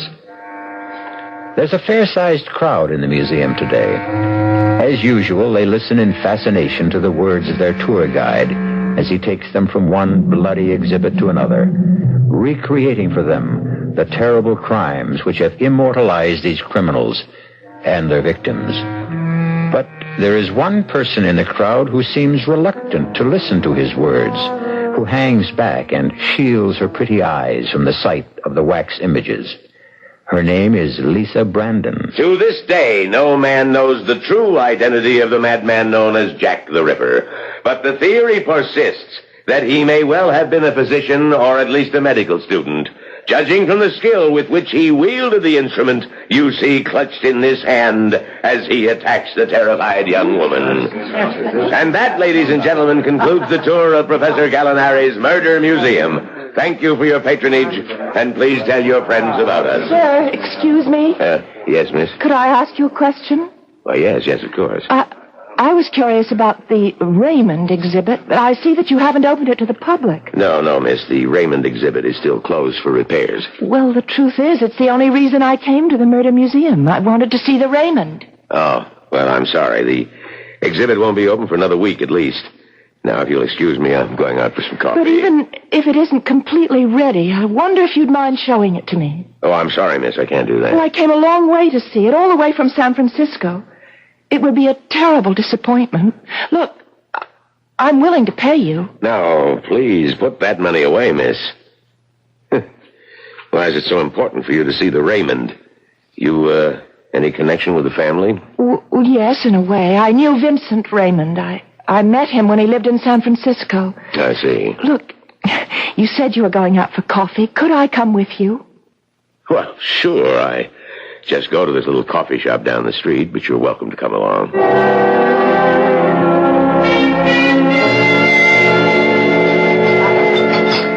So you knew Vincent Raymond. You an artist, too? No, not really. But my brother owned a small art gallery on Green Street. And sold Raymond's paintings? Well, actually, no. He didn't really care for Vincent's work. It was so dark and gloomy. Frightening, really. But he felt sorry for him, and he loaned him some money, and sometimes he let him help out in the gallery. And that's how you met him? Yes, that's right. I came home from college, and I met Vincent. I didn't know anything about him. Meaning, about his parents? It took Vincent a long time before he was willing to talk to me about them.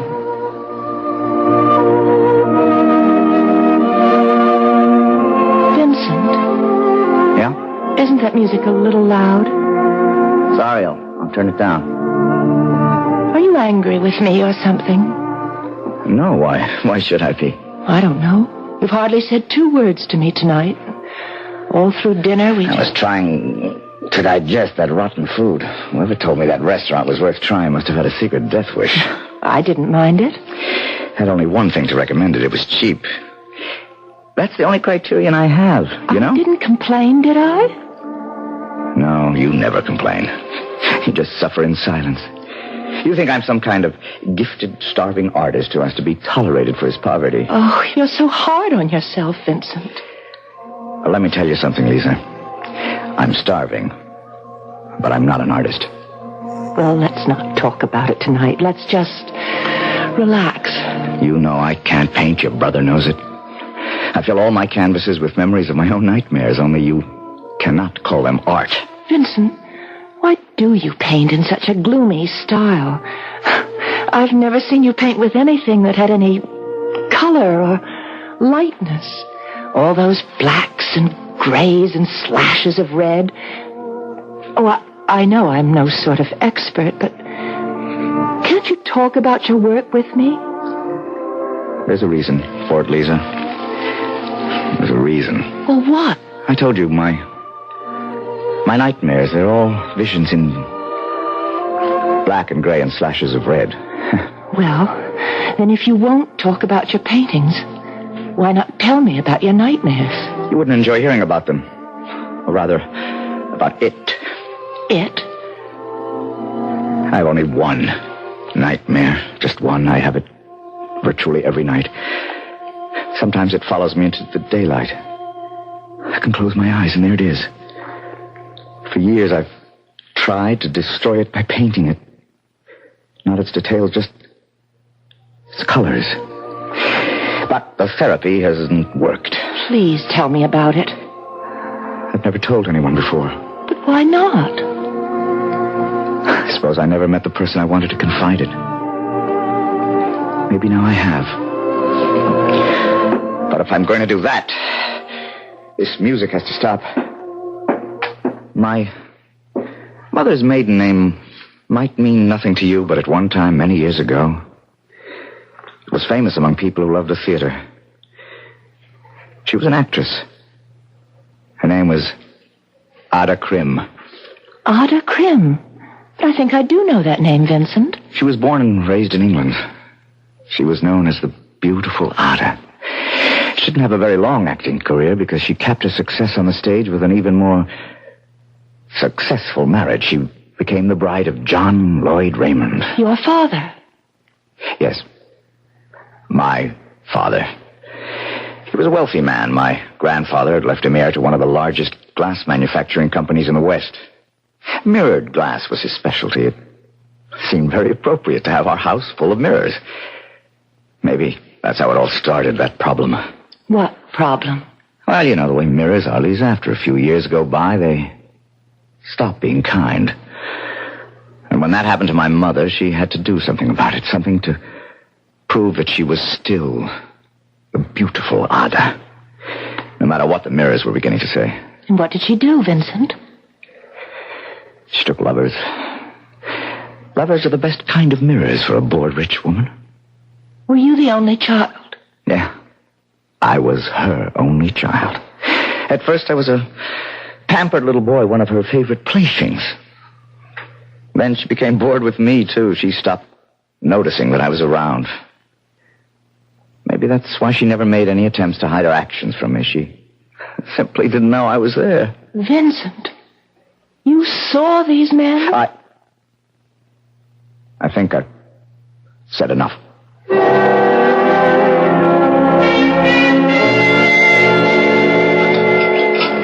So, you never found out what Vincent's dream was all about? Not then, I didn't know.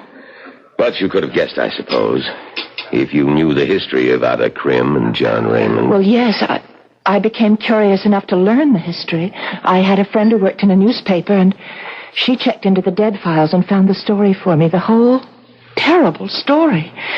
But I didn't tell Vincent that I knew about it. It was obvious that he didn't want anyone to know the truth. But one day it emerged.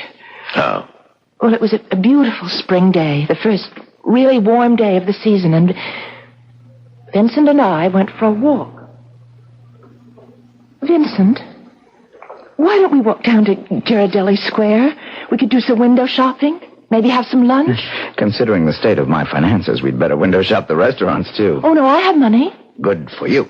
Are you going to be stubborn again? I'm going to teach you a lesson. I tell you what, Vincent, I'll buy myself some lunch if you want to split a hamburger with me. Wait a minute, fool around with me. Get your hands off, Rick! You need a lesson. Hey, you get away from her! It's about time somebody... Get away from her! Help me! Help me! You take your hands off her! Please, Vincent, you I don't give a... Stop it, Vincent, for God's sake! Vincent! Vincent!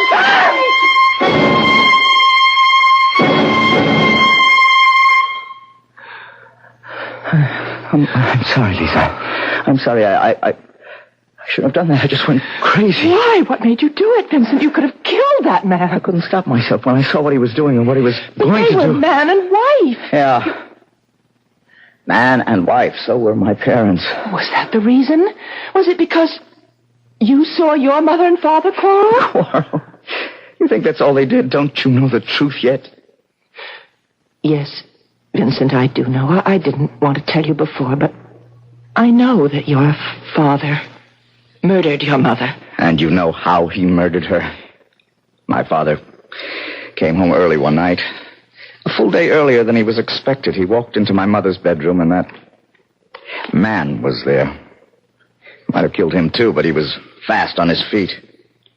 We lived in a very old-fashioned house, Lisa. Quaint, old-fashioned Victorian manner. The kind that still had gas lamps on the wall. And fire axes. I used to hear my father joking to his friends about the fire axe on the wall. Vincent, don't talk about When it. he saw my mother, he ripped the axe off the wall, and he used it. Please. You read about it, Lisa, but I saw it. You what? I was 6 years old, terrified 6-year-old, who came to find out what all the noise was about. Oh, no. I saw the whole thing happen from the first stroke of the axe to the final blow. Oh. Now you know what my nightmare is all about, all the blacks and grays and slashes of red. Oh, you poor man. All right. Now, I've told you the whole story, so maybe now you know why I can't see you again. What? Don't come near me again, do you hear me? Vincent. Don't come near me. Ever.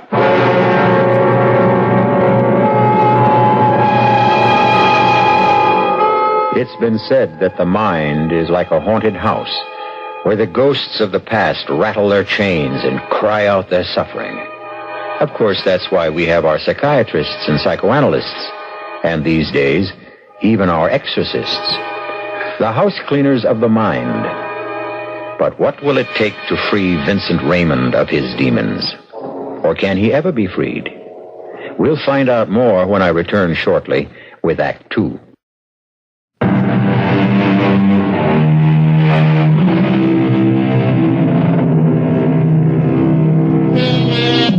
And now, Act 2 of The Murder Museum. Lisa Brandon has come all the way from San Francisco to see the Raymond exhibit. But she seems to be having a hard time talking the museum guide into allowing her a private showing. However, she hasn't given up. Yes. I was in love with Vincent Raymond, and I was terribly unhappy when he walked out of my life. You mean you never saw him again? Oh, yes, I saw him again, but things weren't the same between us. He was tormented by the memory of what he had seen, and it changed his life. The dreams began in the orphanage. They began there and they never stopped. I woke up screaming in horror every time the dream came to me. I became an outcast, without friends, without sympathy. Oh, Vincent, I'm so sorry. That's when I realized that my only hope for any sort of life was keeping my secret. But you're not a child now. No, I'm older, Lisa, but nothing's changed for me. Oh, yeah. There's one thing that's changed. Well, what's that? I'm giving up my so-called art. I'm going to look for a job. Well, I'm sorry, Vincent, because I did think you had talent. I've got to get some money to live on. My talent won't provide that. Well, I thought you had some savings. They're all gone after that lawsuit. What lawsuit? That man I beat up on the street. He sued me for damages. He won, of course. His wife stood up in court and verified that I'd beaten him up with no provocation at all. Nothing like a wife's loyalty, is there? But, Vincent, why didn't you let me know? I would have been a witness for you. It mattered. Well, how are you living now? Well, on the welfare rolls, of course. But don't worry about me. Look, if I can lend you any money, it won't... No. I have borrowed enough from you and your brother. I don't want any more money or sympathy. Just leave me alone, Lisa. Can't you get that through your head? Leave me alone. He did find a job eventually, waiting on tables down at Fisherman's Wharf. He seemed to sink lower and lower every day. My brother and I tried to help him all we could, but he refused to take any more charity. I tried to sell his paintings by putting them in the window of our little gallery. But there was only one person who seemed interested in Vincent's gloomy efforts. Hello? May I help you? Yes. I have been looking at the paintings in your window, trying to make out the artist's name. Oh, his name is Raymond. Raymond? Would that be Vincent Raymond, by any chance? Oh, yes, it is.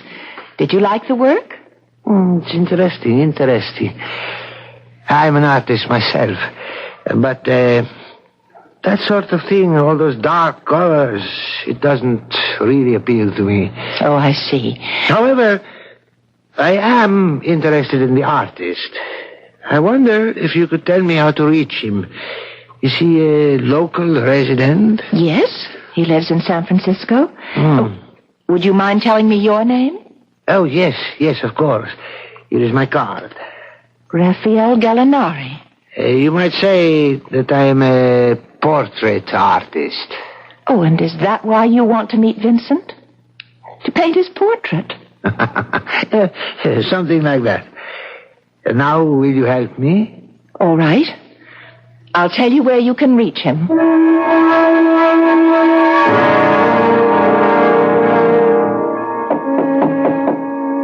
Who is it? Raphael Gallinari. Who? Please open the door, Mr. Raymond. What do you want? May I speak to you for a few moments, Mr. Raymond? I don't know you. I thought perhaps the young lady in the art gallery might have mentioned my name to you. What young lady? Oh, you mean Lisa? May I come in, please? It's about a rather important matter. Oh. All right, come in. What is it you want, Mr... What was that name again? Gallinari. Please, my car. What are you, some kind of bill collector? No, Mr. Raymond. As a matter of fact, I'm an artist, like yourself. Tough luck for you, Mr. Gallinari, if you're an artist like me. Take a look around. You see any canvases in this place? I understand that you are working at a restaurant these days. That's right. Listen, if it's my work you're interested in, they're all at the gallery. Let me be honest with you, Mr. Raymond. It isn't your work I care about. It's mine. Yours? That is correct. You see, I am a portrait artist, a sculptor, actually. So what? This is how we differ in our talents. Yours is dependent on the quality of imagination, while mine is devoted to verisimilitude. If you would permit me, perhaps I can buy us both some dinner and we can talk about our art. If you hadn't mentioned dinner, Mr. Gallinari, I would have said no.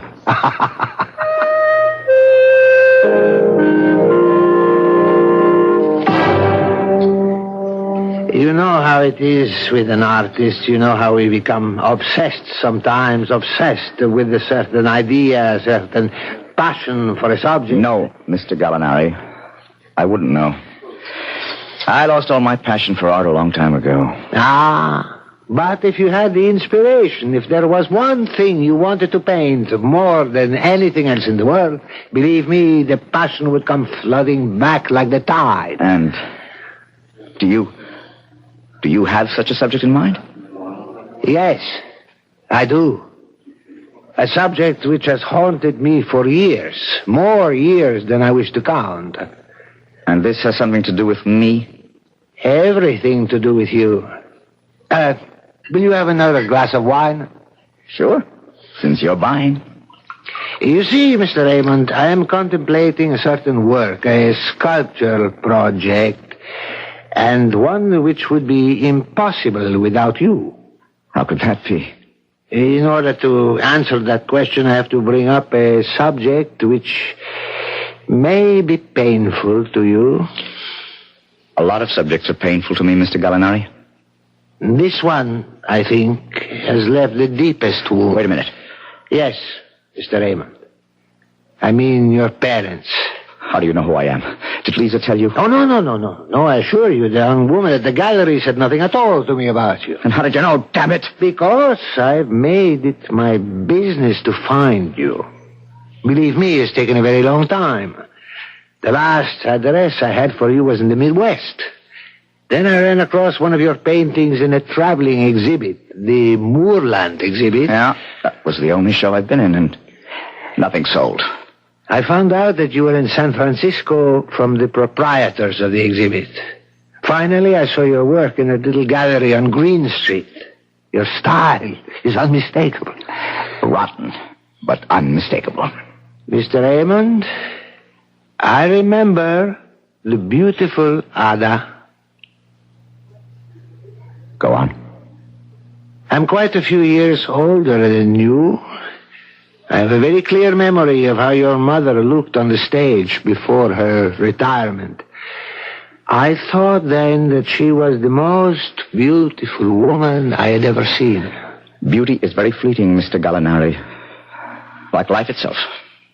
Yes, I know that. But then, that's why artists are born, aren't they? To capture that fleeting beauty and imprison it on canvas or in clay or in what? Or in other media. Why don't you get to the point, Mr. Gallinari? Your mother's beauty is the point. If I had been the sculptor then that I am now, I would have carved her image then. But alas, I was only a boy. I still don't know what you want from me. I want to sculpt your mother's image, Mr. Raymond. But there is only one drawback. I have no model to work from. There's nothing I can do about that. My mother's been dead for 25 years. I know there are some faded old newspaper photographs of her, but they're not really helpful, not to someone who insists on verisimilitude. I don't see why it's so important. Who cares what Ada Krim looked like? But I care. Very much. You see, I've already started the project. You have? Yes. I've been using the crude photographs of her as a guide. I've obtained a sort of likeness. Look, I cannot stop you from doing what you please, Mr. Gallinari. If you're asking for my permission... Well, in a way, yes, I suppose I am. It does seem like a slight invasion of privacy. Yeah. All right. If your conscience bothers you, I'll tell you what you can do. You can order another bottle of wine. Mr. Raymond, I would gladly order you a case if you would give me one more permission. What's that? To sculpt your father, too. My father? As I said, this is a form of obsession with me. But from the moment I began work on the statue of Ada Krim, I felt that I couldn't stop until I had also done the head of John Lloyd Raymond. He's dead, Mr. Gallinari. I have no way to prevent you from sculpting him or painting him or anything else, but I'll tell you one thing. You won't get me to talk about him. Oh, no, I would not dream of it. But you see, I have a peculiar problem. While there are some likenesses of Ada Krim available, in the case of your father, well, I cannot find a single photograph. I have searched and come to a dead end. And what I was wondering, I know this is an imposition, if there is something in your possession... You think I have a picture of him? It was only a hope. I know his memory is painful, but you were his son, and sometimes, well, there are souvenirs one hates to discard. Well, Mr. Raymond? I have pictures of him. You do? I won't give them to you. Please, don't be so hasty. I won't give them to you. But I'll sell them to you. Oh, yes, of course. I'm perfectly willing to pay. I owe Lisa Brandon and her brother exactly $127. That's the price. Done, Mr. Raymond. $127. And I'll still throw in that case of wine.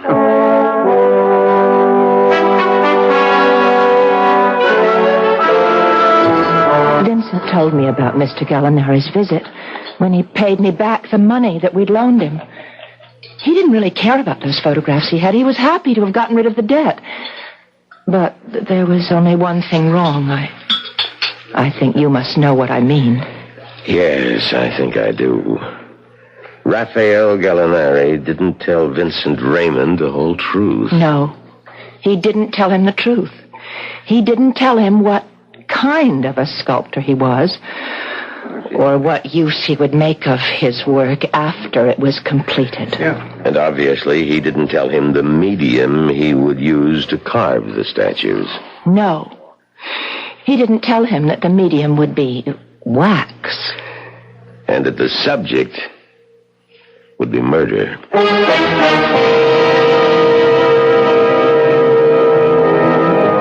And what happened when Vincent Raymond learned of the duplicity of Raphael Gallinari? Or was it really duplicity? Gallinari said he was a sculptor. Gallinari said he believed in authenticity. And of course, Gallinari paid for the privilege of using Vincent's photographs as a model. But has Gallinari paid enough? We'll find out when I return shortly with Act 3.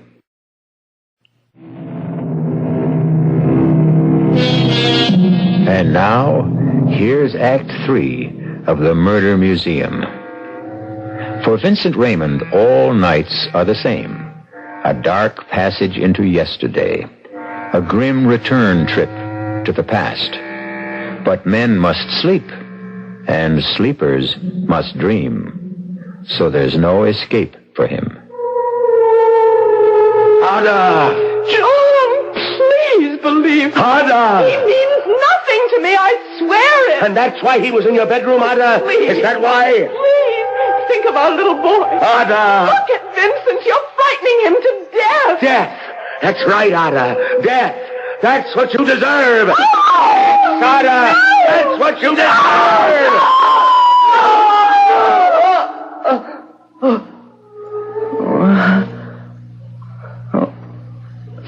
Oh, dear God. When will it stop? When will that dream stop? Who is it? It's me, Vincent. It's Lisa. Lisa? Oh, wait a minute. Hey, what is it? What are you doing here so early? I just couldn't wait. I've got wonderful news for you, Vincent. What about? Your painting, the large one in the window, it's been sold. Sold? You're joking. Who would buy it? Oh, please, let me come in. All right. Just let me get a robe on. It happened. First thing this morning, the gallery wasn't open more than 10 minutes, and this man walked in wearing a Homburg, Vincent. I didn't think people wore Homburgs anymore. He did. Well, who was he? What was his name? Well, he gave me a card. Oh, wait a minute. It's right here. I've got it in my purse. It wasn't someone named Gallinari, was it? What? Raphael Gallinari calls himself a sculptor? No, it wasn't him. It's, wait, his name is, here it is, Charles Mulholland. Does that mean anything? Mulholland? That's Mulholland Gallery in Chicago. High priced. Oh, no, I doubt if there's any connection. Well, anyway, he bought it, Vincent, without any quibble about the price, and in fact, Heath was surprised that it was so low. Miracles never cease, do they? Oh, Vincent, if he really is somebody, then maybe your work will start to be recognized. Oh, forget it, Lisa. There isn't any more work for me. Just waiting on tables. That's my art, and I'm getting better at it all the time. Well, anyway, here's your money. It's all in $50 bills. Wait now. That's the full $300. What about the gallery's commission? Oh, don't be technical, Vincent. You need the money more than we need the commission. No, sirree, you've got to accept 1/3 of it. All right. It wouldn't be fair otherwise. I knew you'd feel that way. I can't believe it. It's the first painting I've sold, Lisa. Do you realize that? I told you had talent. That'll teach you to listen to me. You're right. I should always listen to you, Lisa. Listen, I've got an idea. Have you had breakfast yet? Well, I had coffee. Tell you what, I'm going to get dressed and we'll go celebrate with champagne and eggs Benedict. And then we're going out tonight. I'm going to buy you the fanciest dinner in San Francisco. Well, Vincent, you can't spend all the money in one day. Why not? Probably the first and last money I'll ever make from my paintings. Let's put it to good use.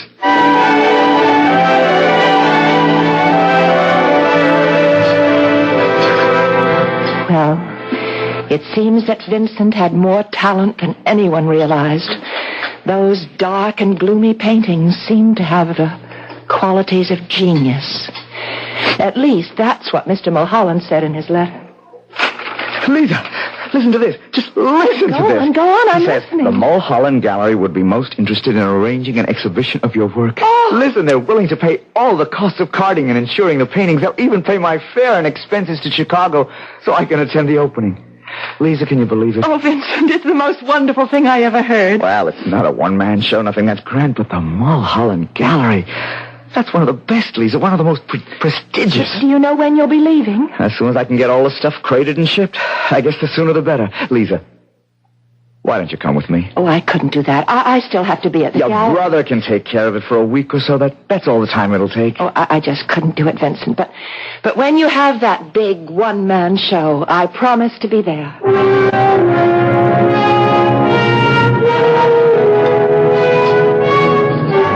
And that was when Vincent Raymond went to Chicago. Yes, that was his reason for going there. A very happy reason. Was the show a success? Oh, it was. The press reception to Vincent's work was very good, far better than the evaluation he received back home. I guess it's true what they say about a prophet being without honor in his own country, in this case in his own state. There were 12 paintings in all the exhibit, and at least half of them were sold in the first week, and for the first time, Vincent was a happy man. He sent me just one letter, and it contained a very good piece of news. Perhaps even more important than the news of his artistic success. Dear Lisa, just a quick note to tell you that I'm well and spending money like a drunken sailor. I've bought 2 new suits. Yes, I said suits with matching pants and jacket, believe it or not. But more important, I'll tell you one other thing that seems to have happened to me. For the last 3 nights, I've slept without a dream. I think you must realize the importance of that, Lisa. 3 nights of dreamless sleep. The most precious 3 nights of my existence.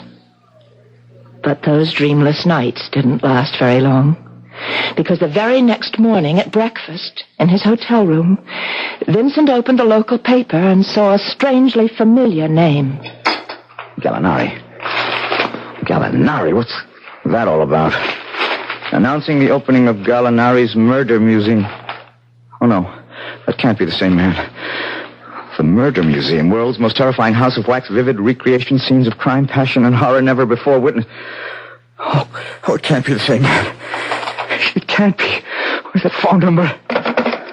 Oh.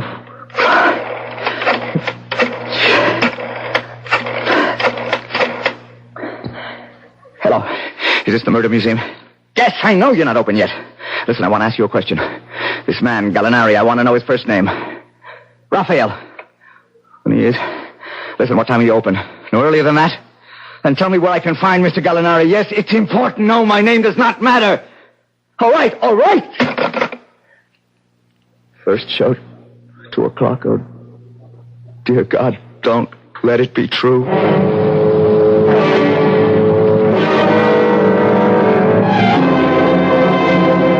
And here, ladies and gentlemen, you see the notorious mass murderer of Huntersville, Nebraska, who not only dispatched his victims with poison, but then mutilated their bodies in the dreadful fashion you see before you. And now, if you'll step to the next exhibit, you will see the latest addition to Professor Gallinari's world-famous murder museum. For the first time in any house of wax, the horrifying axe murder of one of the most glamorous women ever to appear upon the American stage. It's true.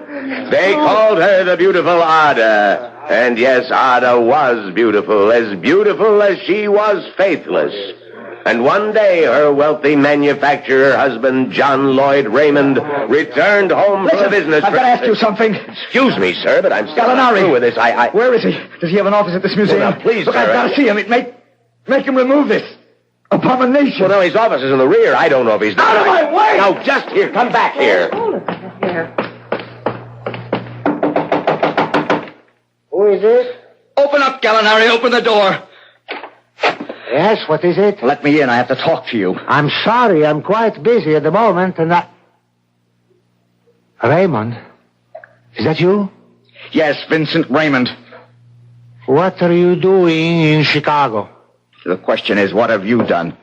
Now, be calm, young man. There is nothing to get so excited about. That's your art out there, Gallinari, out there. That's the verisimilitude you were talking about? Yes, that's right. I try to be faithful to the original. I'm not ashamed You of that. liar, you thief! Now, come. I've stolen nothing. I've imitated life, but stolen nothing. Now, please, sit down. Calm yourself. Let me offer you a You drink. lied to me. You pretended to be something you weren't. You never told me you were going to create that horror out there. I told you only the truth. That I wish to do a sculpture of your mother and father. I only neglected to tell you the medium. Some artists work with clay and marble. I chose wax. Is that so wrong? You know it's wrong. You made a public spectacle out of it. And now you're going to do something about it. You're going to get rid of that thing out there. I am afraid that's impossible. The exhibit took months to create. They all do. The investment in time and money. I'll sue you. I will make you destroy it. Ah, Mr. Raymond, don't make unnecessary problems for yourself. Murder is in the public domain. There has to be some way to make you tear it down, and I will. I swear it. I won't let that thing stand.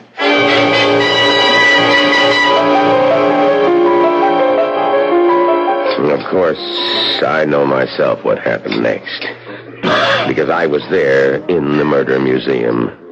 The night that your friend Vincent Raymond returned. Oh, please. Can you tell me about it? I never did know the details. Well, from what I understand, he went to a lawyer the very next day to see if there was some legal means to get Gallinari to destroy the exhibit. He must have gotten some idea how difficult it would be to get an injunction against the museum. Because that's when he decided that the only recourse was to destroy the sculpture itself. Yes, that would be like Vincent. And what he did was very simple. He came back to the museum for the last show of the day. But during the tour, he slipped away from the crowd and hid behind one of the curtains until everyone had gone. And then he walked up to the exhibit and stopped in front of it. Of course, the instrument he needed to destroy the exhibit was already there. The fire axe was real, like the clothes of the wax figures and the furnishings of the room. All he had to do was take the axe out of the hands of his father's statue, and that's what he did. Destroy. Destroy. Must be destroyed. And so I'm standing there as still as the wax figures themselves. And I froze in the doorway, too, afraid to move. Because I saw his eyes. And I was afraid to become a victim, too. And then I heard him sobbing. Shouldn't have done it. Shouldn't have done it. I saw him turn the axe toward the figure of his father. But then a strange thing happened. He began to shake from head to foot. He seemed unable to bring the axe down on the figure of John Lloyd Wayne. No! No, it wasn't your fault. It was hers. Hers! Suddenly he turned around and brought the axe down on the wax figure of his mother. You're the one who did it! You did it! That was when Professor Gallinari himself came out of his office. Stop it! Stop it!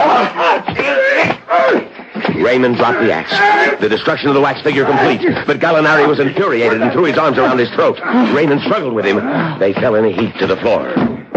Stop it. Don't say any more, please. I'm sorry. I just can't bear to hear any more. Does that mean that you don't want to see the Raymond exhibit now? No, I still want to see it. But I'm taking the next flight back to San Francisco, so I suppose there's no use. Well, I guess it's only fair that I show it to you, Miss Brandon, since you came all this way.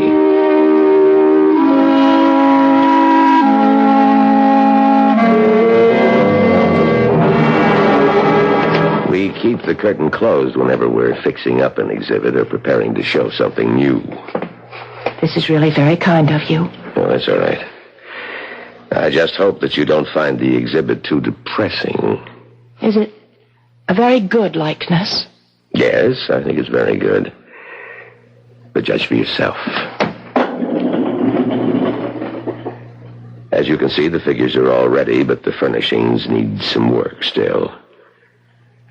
Well, what do you think? It's horrible.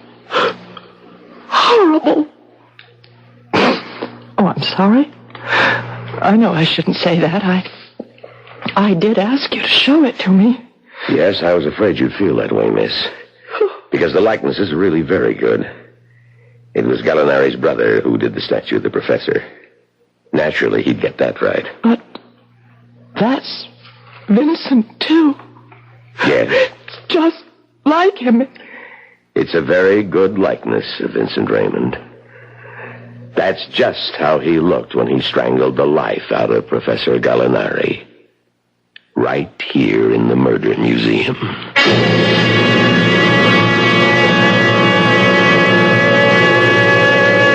If you are contemplating a visit to a wax museum, we pass on this advice to you. 1, don't go during a heat wave. 2, make sure that you can stand the sight of wax. And 3, be certain you don't have any murderous ancestors who just might show up in one of the exhibits. I'll be back shortly.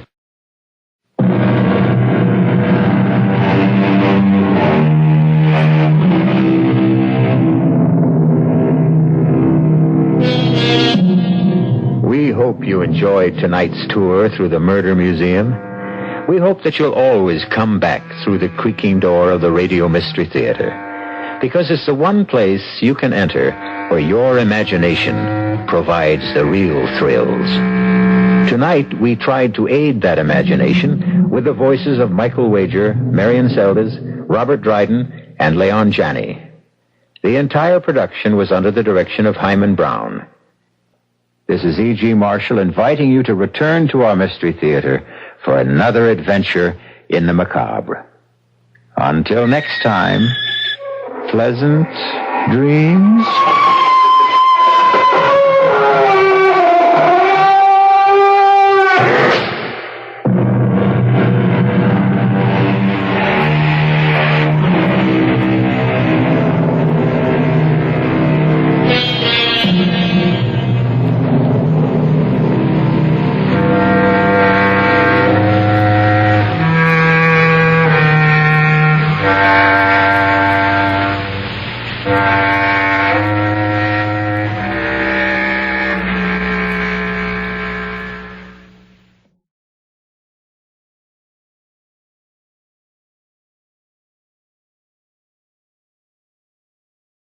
The CBS Radio Mystery Theater presents...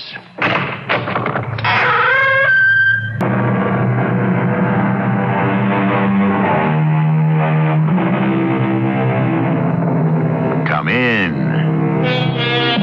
Welcome. I'm E.G. Marshall. Our story is about a man named Will Crawford, imprisoned for a daring theft, which he did not commit. Can you imagine being confined to a cell for years, thrown in with thieves, felons, addicts, and dangerous criminals? What would you think about? How would you preserve your sanity? And what would you do if you were released? Will Crawford knew.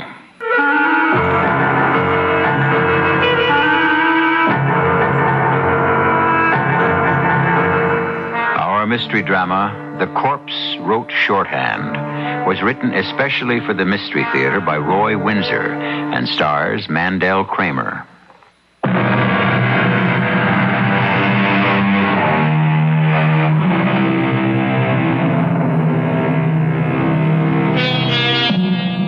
False arrest. False imprisonment. Within ourselves, each of us, in imagination, can visualize just about anything that can happen to another person. We can dream about love because it has touched us, about hate because we have hated, about success, failure, hunger, and pain. But I, for one, cannot imagine being arrested and imprisoned for a crime I didn't commit. And that is what happened to one honest man named Will Crawford. You won't change your mind, Nick. I've explained, Mom. Yes, you certainly have. All right, I'll drive up alone. I'll explain you couldn't take the day off. He'll understand. Gosh, you make me feel like I don't care. Do you? Care? Well, sure, it's just that... Well, I'm new at this job, and I don't like to have to ask for a day off to drive up there. It's not so bad up there, Nick. I've been going up once a week for 5 years. Oh, I know. I've been up, too. It's just it makes me feel funny. Why? Because it's a prison? Well, sure. Well, I understand. You will be here when we come home. Oh, sure. I wish you wouldn't make me feel this way, Mom. I'm not guilty of anything. Well, don't worry about it. It's just that it's been so awful. Mom, you don't know what I went through. Kids in high school, boy, they can be pretty nasty. You'd think I'd stolen the money. My senior year just fell apart. You remember? Yes, I do. And I was heartsick when you left. So was your father. We hoped you'd go on to college instead. Mm-hmm. One lousy job after another. Couldn't get a decent one. I'd say I'm Nick Crawford, and that's it. You the son of the man who stole all that money from the Pendleton Bank? Well, I mowed a lot of lawns. No one worried I'd steal their power mowers. Oh, Nick. We should have left River Falls and gone someplace else, changed our name, started fresh. Nick, I must get ready. You still believe, don't you, Mom? I know your father. He's an honest man. He says he did not embezzle the money from the Pendleton Bank, and I believe him. What happens now? I don't know. Mom, why don't we sell the house, move away? And admit your father's guilt? Oh, gosh, he was found guilty. He was the bookkeeper. The books have been tampered with. Over $100,000 is missing. And someone has it, but not your father. What's he going to do when he comes home? He can't get a job in River Falls. Who'd take a chance on him? I believe your father is innocent, Nick. That has given me the strength to hold my head up to all those customers who come into the variety store and buy odds and ends and give me pitying looks. I know you've been embarrassed by what happened to your father. So you don't have to be here when I bring him home. No. I'll be here to say hello, and then I think I will clear out. I just can't go on living like this, Mom. I just can't.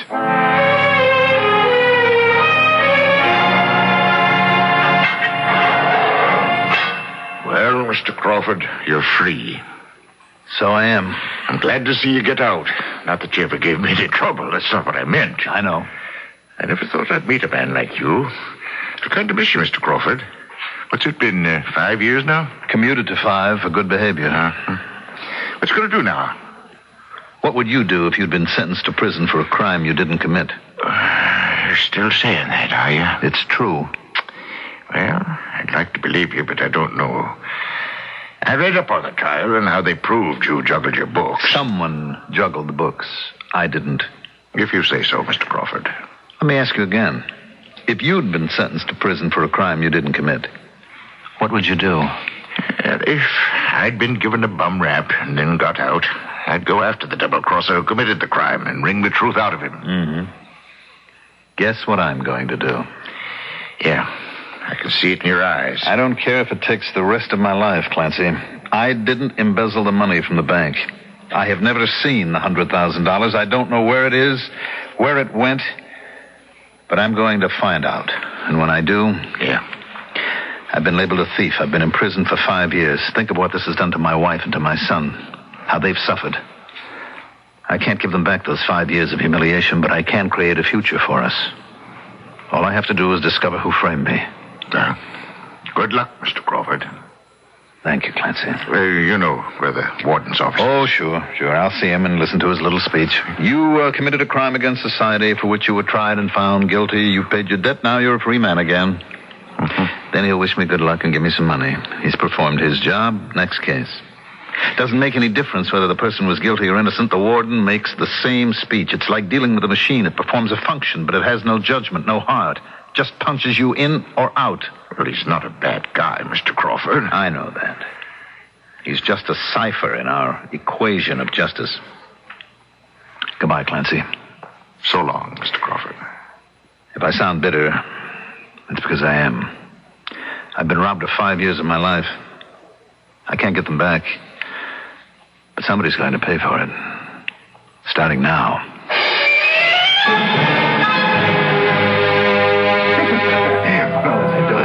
Well.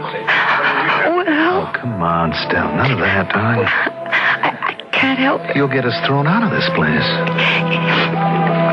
It's just that I can't believe you're free. I'm not, darling. What? Now, don't look frightened, Stell. You just dry your eyes and listen to me. Let me try and explain. Of course. First, I thank God for you. Oh, well. No, let me finish. I do thank God for a wife like you. I know what you've gone through. I paced that cell every day for 5 years, knowing what life was like for you here in River Falls.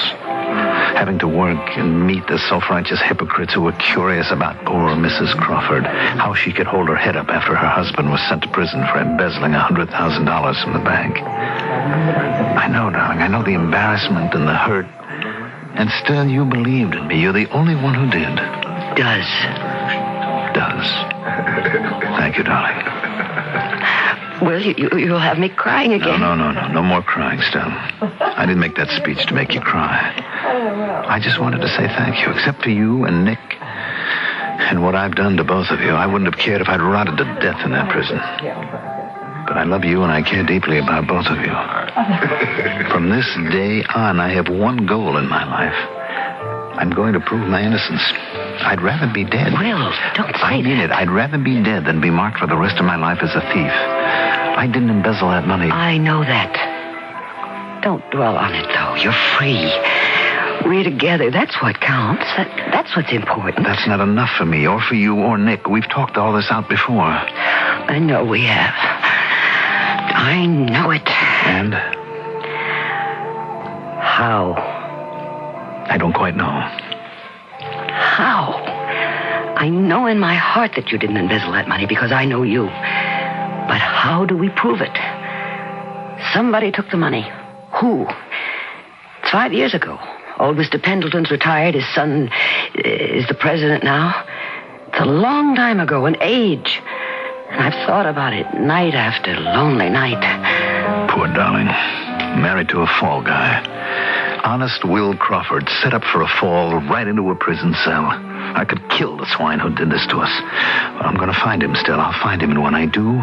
Will, let's talk sense. I am talking sense. No, you're not. Both of us are angry. Let's just look at the facts coldly. You were accused and tried and convicted by a jury. Yes, because some securities were found to be missing and because someone had made false entries in my books. You didn't embezzle that money. But how was it done? Now think. Well, there are two ways at least. What about the securities? Adam Rossano. The contractor? That's right. Rossano borrowed $70,000 from the bank and gave us securities as collateral. About $90,000 worth. Mm-hmm. When he paid off his loan, he wanted his securities returned. They were missing. They'd been sold. They were traced to a brokerage house in New York, but the seller couldn't be found. You wrote that check for $70,000. That's right. And I placed the securities in the safe. And when the investigation began, the auditor also found that your books were overdrawn by almost $10,000. I can't deny that still. Well, what happened? I mean, what do you think happened? Someone, some officer probably, stole the securities. But then what about your overdrawn books? Stell, let me give you an example of embezzlement. Now, a teller can enter a deposit and put the money in his pocket, but nothing as large as $10,000. Now, it must have been a series of false entries. Well, how would that work? Well, look, let's say somebody mails in his paycheck for, say, $200 for deposit. Mm-hmm. Now, that amount is entered in that person's account. The clerk reports the deposit to me, and I enter it in my books. However, the clerk does not stamp the check for deposit. He or she steals the check and either cashes it or deposits it in a secret account in some other bank. That bank cancels the check and returns it to the depositor's employer. But what about the endorsement? A stamp and a number. Both look official and hardly ever would be challenged. Well, that's ingenious, Will. And how could a scheme like that ever be traced? Well, offhand, I don't know. Both the securities and the cash have vanished. Well, that's just futile. No, it's not, darling. Well, how do you begin? Very carefully. What do you mean by that? Stell, someone worked this frame up on me. Maybe more than one person. I'm going to ask questions. I'll pick up a stray remark here, another there, and in time, I'll put them together and I'll have an indication of who was behind the embezzlement. Then I'll investigate. Oh, Will, it seems so hopeless. Stell, when I was in prison, I read something that stuck in my mind. Forget where I read it or who wrote it, and it's just a line, but what it is, in a really just cause, the weak conquer the strong. I believe that still. It may take a long time, but I'll get the truth.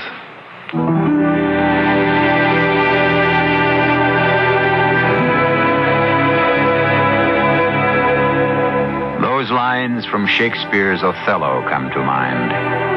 Who steals my purse steals trash. 'Tis something nothing.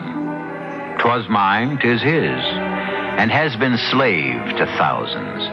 But he that filches from me my good name robs me of that which not enriches him, and makes me poor indeed. Will Crawford's sentiment exactly.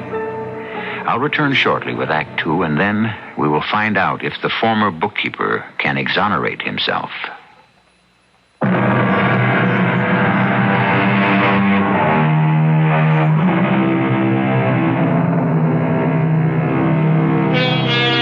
The title of our play, The Corpse Wrote Shorthand.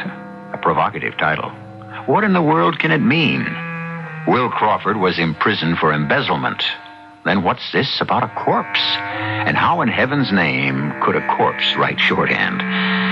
Well, an honest story should have an honest title.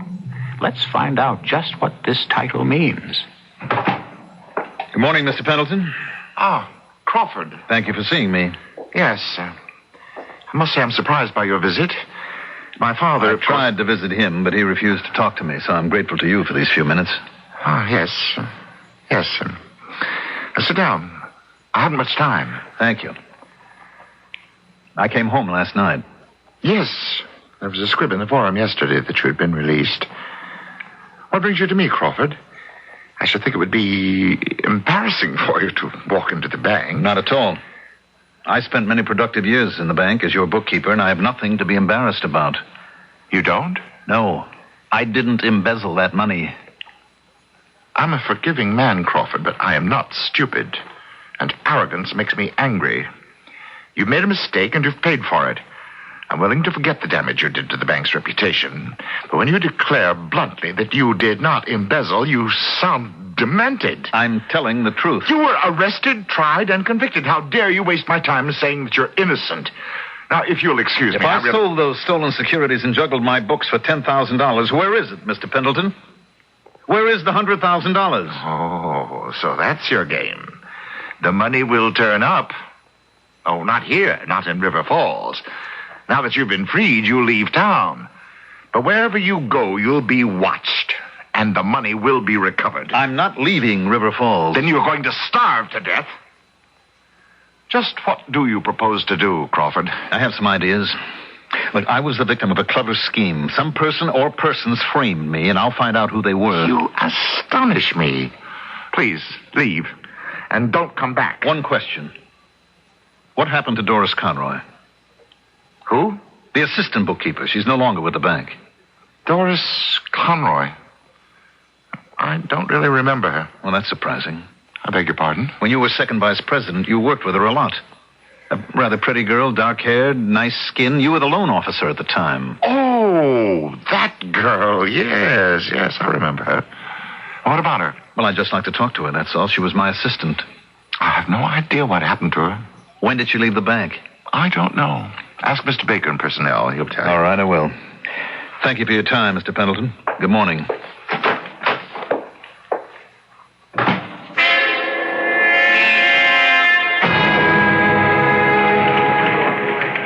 Hello, Will. Hi, Tim. Hey, I really appreciate Hey, don't thank me. You're still news. There may be a story in it for me. That's my business. I dug up the information you wanted. You know where I can find Doris Conroy? Yeah, but it won't do you any good. She's dead. Oh, I didn't know. I'm sorry. Yeah, 2 years ago. She left New York on a cruise for the Caribbean. They found her body in the Hudson. She fell overboard. That's the story. Mm-hmm. The personnel man at the bank, Mr. Baker, said that she left the Pendleton Bank just about 2 years ago. What's important to you about Doris Conroy? Well, she was my assistant at the bank, for one thing. For another, why would she quit her job? And for a third, I'm surprised that she could afford to go on a cruise. You sound skeptical. Well, maybe a little. Why? Look at it this way, Will.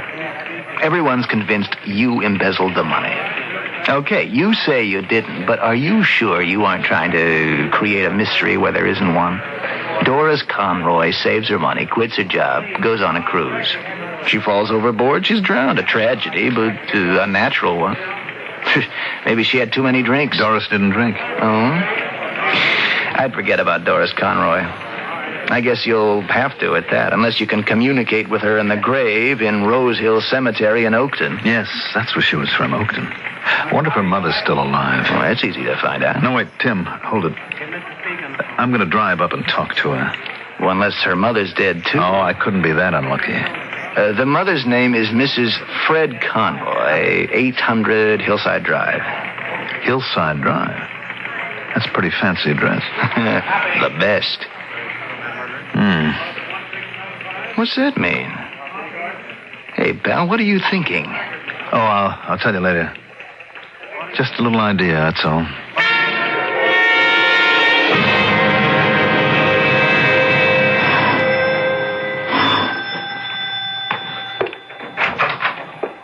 Yes? Mr. Pendleton in River Falls told me that I could... Oh, yes. He's such a considerate man. Come in. Thank you. We can talk in the living room. I'm alone here. I don't get to sit in here very much. Well, it's a lovely room. Oh, such a considerate man, Mr. Pendleton. A gentleman. So nice of him to send you out.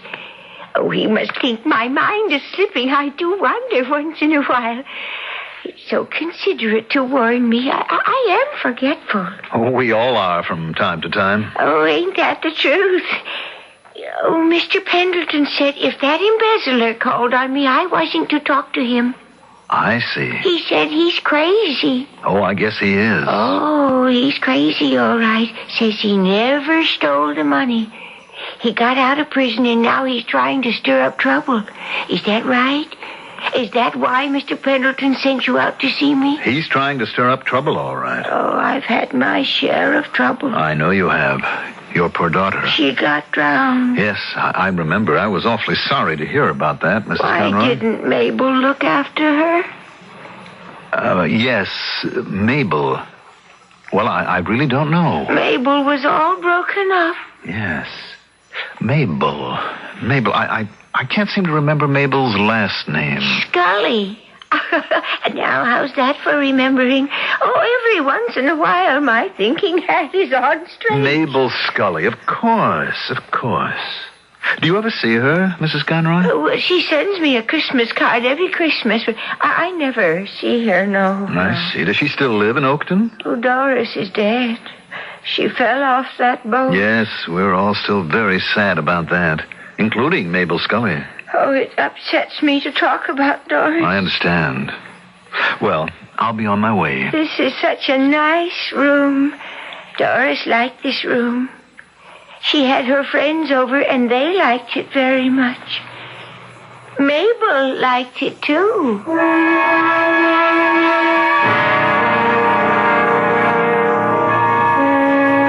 Hello, darling. Ah, well. Give me a kiss. My faithful, trusting wife. You know something? We haven't got much, but we've got each other. That's enough for me. Nick not home? No. But don't worry about it, darling. I understand. He telephoned that he'd be late. I see. Well, so do I. And I can't blame him. I'm an embarrassment to him. You know, this is going to get worse before it gets better still. Now, what do you mean by that? Well, I imagine that Tim Yeager at the Forum will have a story about me in tomorrow's paper. Then he was willing to see you. Oh, I'm glad. He's a nice man. Well, he's got an open mind. That's why he's a good reporter. I don't know what he'll write, but I'm sure that it'll stir up trouble. You know the kind of thing. Crawford still insists he's innocent. People at the store will look at you and know we're both loose in the top story. Oh, I'm used to that. Forget it. Oh, how was Tim helpful? Okay. From the beginning, I saw C. Palmer Pendleton. He let you come in? Yep. When I showed up at the bank, I caused a big stir. Most of the persons I worked with are still there. They looked at me as if they'd seen a ghost. Was it awful? Well, it wasn't easy, darling. Some of them talked to me as if I was contagious. One or two just buried their heads in their work and ignored me. But my arrival was disruptive. That's why Pendleton saw me. And he was his old sanctimonious self. Suggested that we leave River Falls. He'd have an eye on us, of course, to catch me with the money that I've got stashed away somewhere. That cheap hypocrite. All of that, darling. When I told him I was staying right here in River Falls, he got red in the face, told me flatly I'd never be employed again. Now, I asked him about Doris Conroy. Oh, she drowned, Will. Yes, I know that now, but I didn't till Tim told me. Well, I'm sure I must have told you. Well, maybe you did. I guess I didn't remember. Maybe I'd forgotten. If I did know, it didn't mean anything to me at the time, and now it does. Why? First, I learned that Doris had left the bank 2 years ago. Mm-hmm. Then, from Tim, I learned that at the same time, she booked a cruise to the Caribbean. Now, the night of the sailing, she fell overboard. And next morning, her body was found floating in the Hudson. Floating, Stell. Keep that in mind. Mm-hmm. Now, I wanted to find out more about what happened to Doris, so I went to see her mother in Oakton. And you wouldn't believe it. Well, go on. She thought Pendleton had sent me from the bank to make sure that she didn't admit Will Crawford to her house. He must have telephoned her after I left his office. She's so addle-minded, poor thing, that she thought I'd come out to reaffirm his advice. Well, now, why would Pendleton warn her against you? I wondered about that, too. Does the old lady know something that I shouldn't find out? The answer is no, but, and this is a very big but, she lives elegantly on Hillside Drive in a very fine house. Now, how can she afford it? The answer is that Doris could afford it. And with Doris dead, Mrs. Conroy has come into Doris's money. Because the setup just doesn't ring true. Then you think that Doris somehow was mixed up in the embezzlement? That's my theory. Now I mean to pursue it. But how? I mean, with Doris dead and her mother... Well, that all depends upon what happens tomorrow. Tomorrow? Doris wasn't alone on that boat. She was taking the cruise with a friend of hers. Now, I dragged the name out of Mrs. Conroy. Doris's friend was Mabel Scully. She lives in Oakton, and Tim's going to see her tomorrow. Well, what can you learn from her? Well, I don't know offhand. But if you get a person talking after the fact, things come out. At the time of the drowning, I'm sure Mabel was hysterical. The ship had left port and was sailing out to sea. Where was Doris? I mean, I can just imagine the confusion on shipboard, because it wasn't until the next morning that the tragedy was discovered. And it must have been hysteria. Yes, of course. Oh, what a frightful experience for Mabel Scully. Then she probably was questioned and browbeaten and then finally released. Now, that's 2 years ago. The hysteria of that moment is past. 2 years have gone by. Now, perhaps Mabel Scully will be able to reconstruct what happened the night Doris Conroy drowned. Which she didn't. What? She didn't, Stell. Because if she had, her body would have sunk to the bottom of the Hudson and have been swept out to sea.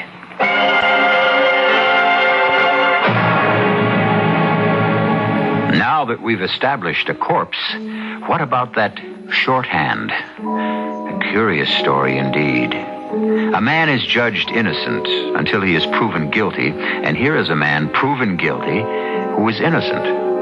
How can that happen in these wonderful days of law and order? Read the newspapers. On a quite regular basis, I read about persons being released from prisons who were innocent when imprisoned. Laws, like cobwebs, entangle the weak, but are broken by the strong, as Will Crawford is about to prove. I'll be back shortly with Act 3.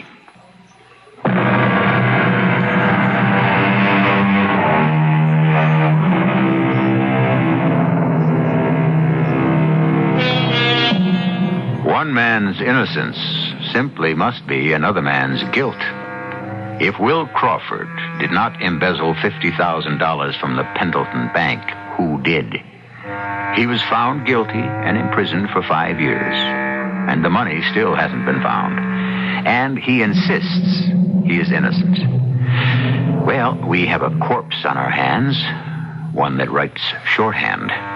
Is that the clue Mr. Crawford needs to understand before he proves his innocence? His reporter friend, Tim, is going to try. Thanks for seeing me, Miss Scully. Oh, that's all right. Please sit down. You're Mr. Yeager? Right. Scandal monger supreme for the River Falls Forum, though most of our scandal's pretty much of a yarn. Nice place you have here. Oh, it's all right. I got the stuff with the settlement. Ah, and took back your maiden name. You didn't ask to see me to talk about me, Mr. Yeager. It's almost 6 and I'm being picked up in half an hour. Oh, sorry. Miss Scully, a man has just been released from prison after serving 5 years for embezzlement. Yeah, Will Crawford. Right. I read your story in this afternoon's paper. He claims he's innocent. No way. He's trying to find a way, and I'm inclined to go along with him. Now, that's where you enter the picture. Me? Yeah. You and Doris Conroy. Oh, Doris. Oh, yes, that was horrible. Yeah, I can imagine. That ship was halfway down the Hudson, and I was still looking for Doris. It wasn't until the next morning that we found out. They found her body floating in the Hudson. She drowned. Yeah, that's what they said at the time. Well, that's what happened. I wonder. Apparently, she fell overboard, her head hit something, and she drowned. That's right. Of course, drowned isn't quite right. Oh? Now, she died from that smash on the head. There was no water in her lungs. If there had been, she might have been swept out to sea. Oh, it's so ugly even to think about. Yeah. Could become uglier still. What does that mean? Well, let me come to that in a moment. I'm here because I hope you'll reconstruct that night for me. Well, there's very little to tell. Now, you and Doris had been friends for a long time, right? We knew each other since high school. She went to business school and got a job in River Falls at the Pendleton Bank, and I attended junior college. I went to work here in Oakton in the offices of Hometown Insurance. I'm still there. And you went on the cruise 2 years ago, is that right? Yes. And Doris quit her job at the same time, right? Yes, she did. I never knew why. I asked her, of course, but all she'd say was that she was tired of being an assistant bookkeeper. And she had plenty of money? Well, I don't know about that. But she must have.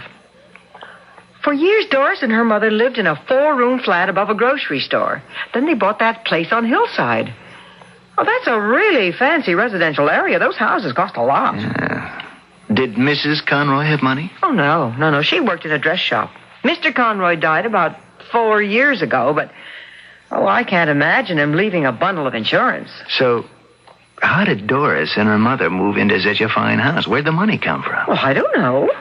And 2 years later, Doris quits a job, goes on a cruise.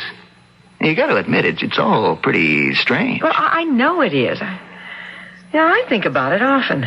Oh, then it goes out of my head. I don't like to dwell on what happened. What did happen, Miss Scully? I mean, looking back now calmly, what do you remember about that night on the ship? For instance, what do you remember about the cabin? Oh, it was lovely. Had both of you unpacked? Oh, no. We left our bags and went right up on deck to watch the ship sail. Had friends come to see you off, the old bon voyage party? No, just the man I made the mistake of marrying. Doris stayed out of the way. Oh, she said hello to him, but then she sort of drifted off. That's the last I heard of her. And no one came to see her off? No. Her boss expected to, but he was in Providence. He sent a telegram. I gave it to the police. Yeah. Now, you also turned over to them the teak-pat watch with the engraving on it. Yes, that's right. Oh, boy, that watch must have cost a fortune. On the back, it said, "With gratitude, Charlie." Oh, yeah? Who was Charlie? Search me. I saw that watch that night for the first time. I don't know what Doris did for him, but that watch was a lot of gratitude. So much gratitude, I'm a little suspicious of it. What do you mean? Well, had Doris become engaged to some rich guy? No, she didn't go with anyone. And still, someone gives her a watch that probably cost, $800? Now, what does that suggest to you, Miss Scully? I can't believe it. I can. Blackmail.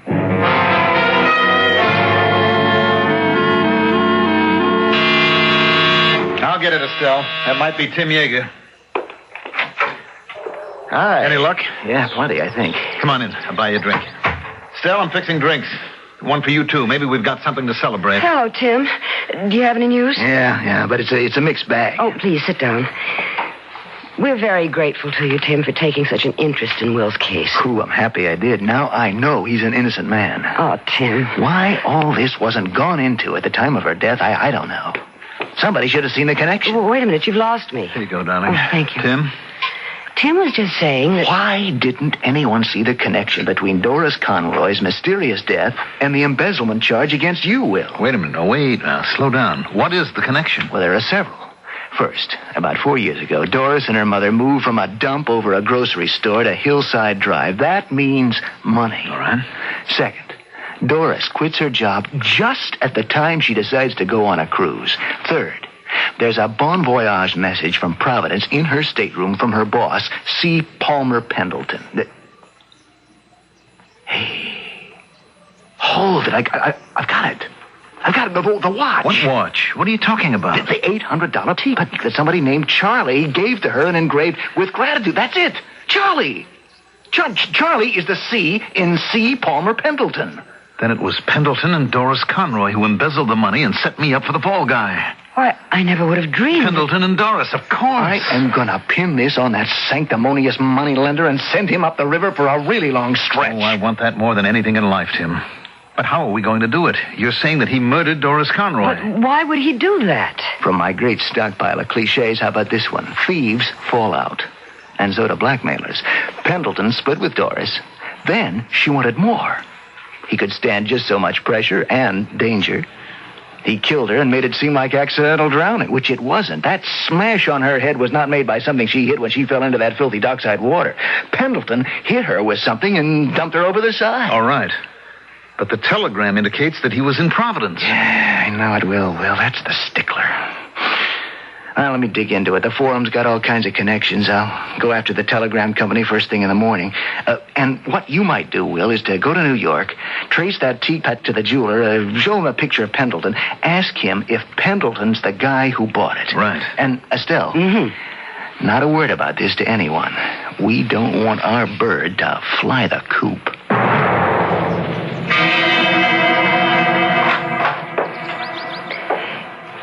Yes?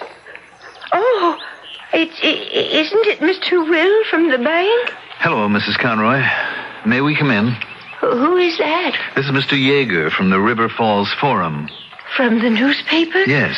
Oh, well, what do you know? Oh, please come in. Oh, isn't this nice, Mr. Will? Miss Conroy, I'm afraid we have some bad news for you about your daughter, Doris. Oh, she's dead. She fell off a boat. Yes. And we think that maybe it wasn't an accident, and we're investigating her death. Oh, Mr. Pendleton has always been so considerate. Well, the police now suspect that maybe somebody pushed her over the side of the boat. Doris was a good swimmer. We think that Doris had an enemy and knew it. Well, maybe so. I wonder if Doris left anything behind her about this enemy of hers. Have you kept all of her things, Mrs. Conroy? Her room is just the way it was when she went away 2 years ago. Could we, see the room?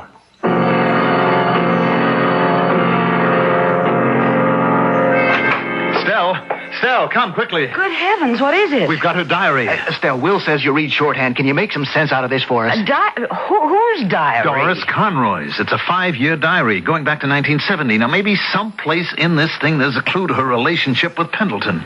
If there is, we've got the factual proof to reopen my case. Yeah, and we've got to hurry, Estelle. Mrs. Conroy just may take it into her head to telephone Pendleton. We don't want him to skip. We want to confront him. Well, I'll do my best, but my shorthand's awfully rusty. Gee, there's a lot in this diary. Well, you just do the best you can. I'll telephone Providence. Maybe the paper up there has found out what I want to know about the telegram. Mark? Hello, Tim Yeager in River Falls. Any luck? Where'd you locate him? Doing graduate work, I see. Yeah, now he admitted sending the telegram?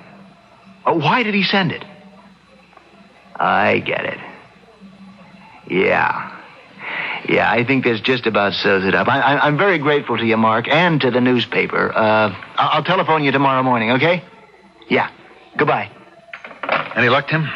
We have got Mr. Pendleton by the throat. Great. It's here, Will. I found it. What? In black and white. Let's hear it, Stell. The entry is dated March 1970. Dear Diary, after work today, I had cocktails with Mr. Pendleton at the pub. I like him. He's such a considerate man. I almost fainted when he told me about a plan he's been thinking about.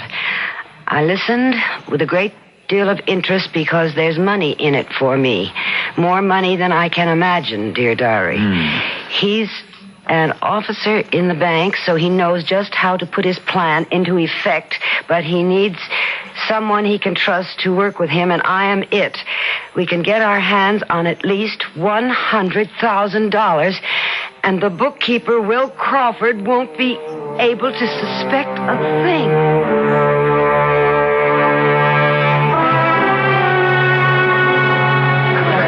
Big day for you, Will. Thanks to you, Tim. It's just another story to me. Well, if you hadn't believed in me.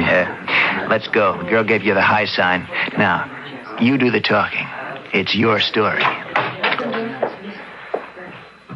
Good morning, Mr. Pendleton. But I was told Mr. Yeager of the Forum asked to see me. Yes, I'm Yeager. What's this jailbird doing with you? He wants to witness and record your admissions, Mr. Pendleton. What? Get out of here. If you don't, I'll have security arrest you. There'll be an arrest, all right. But it'll be yours for embezzling $100,000 from your father's bank and for murdering Doris Conroy because she blackmailed you. You're insane. You and Doris stole the money and made me the fall guy.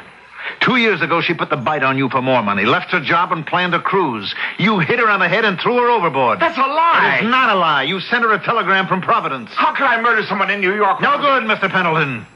You telephoned your son, a student in Providence, dictated the telegram to him, and he sent it for you.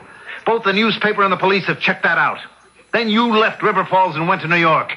You met Doris on shipboard, murdered her, and threw her overboard. And you're that Charlie whose name was engraved on the back of that teapic watch along with ingratitude. You gave it to Doris. The jeweler identified you from a picture. You proved those charges. The embezzling scheme and Doris's decision to demand more money from you 2 years ago, both are written down in shorthand in her diary. Mr. Pendleton, the River Falls police are waiting outside for you.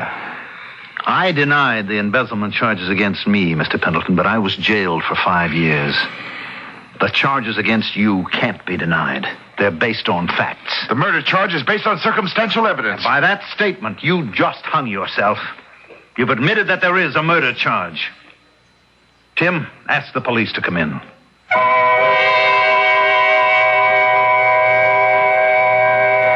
An ancient Roman writer named Juvenal asked, "What man was ever content with one crime?" Mr. Pendleton and Doris Conroy connived to embezzle a fortune. She was not content with her share, so she resorted to blackmail, and she was murdered. Many crimes are detected. Persons are prosecuted for them, but when an innocent person is charged and sentenced, justice has miscarried. But an innocent person, given time and courage, very often can clear his name, as we have seen. I'll be back shortly.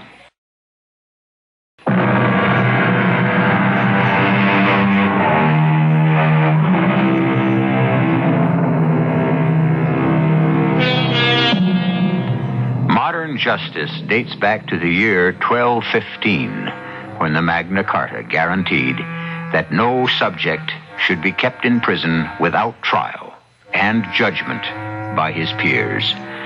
The Western world has lived by that precept for almost 800 years. Sometimes justice may be unjust or slow, but in the long run, it is not only the sum of all moral duty, it is also what makes each of us equal. Our cast included Mandel Kramer, Joan Lovejoy, Russell Horton, Joan Shea, and Barry Kroger. The entire production was under the direction of Hyman Brown. This is E.G. Marshall inviting you to return to our Mystery Theater for another adventure in the macabre. Until next time, pleasant dreams.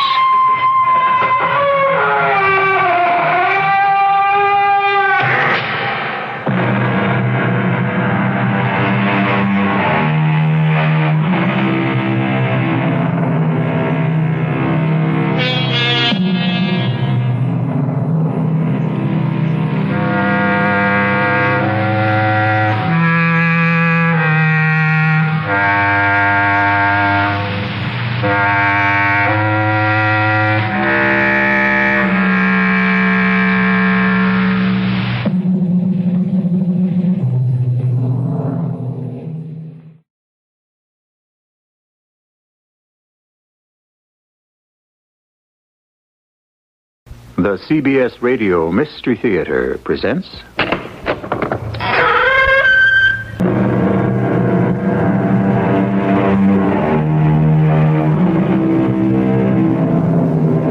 Come in. Welcome. I'm E.G. Marshall. One of the most famous quotes of all time, which incidentally appears several times in the Holy Book, is prefaced by these words: "If men strive and hurt a woman with child, and if mischief follows, then shalt thou give life for life."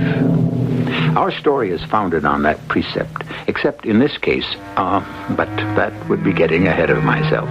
Let's give it time to tell itself in its own strange, twisted, and surprising way.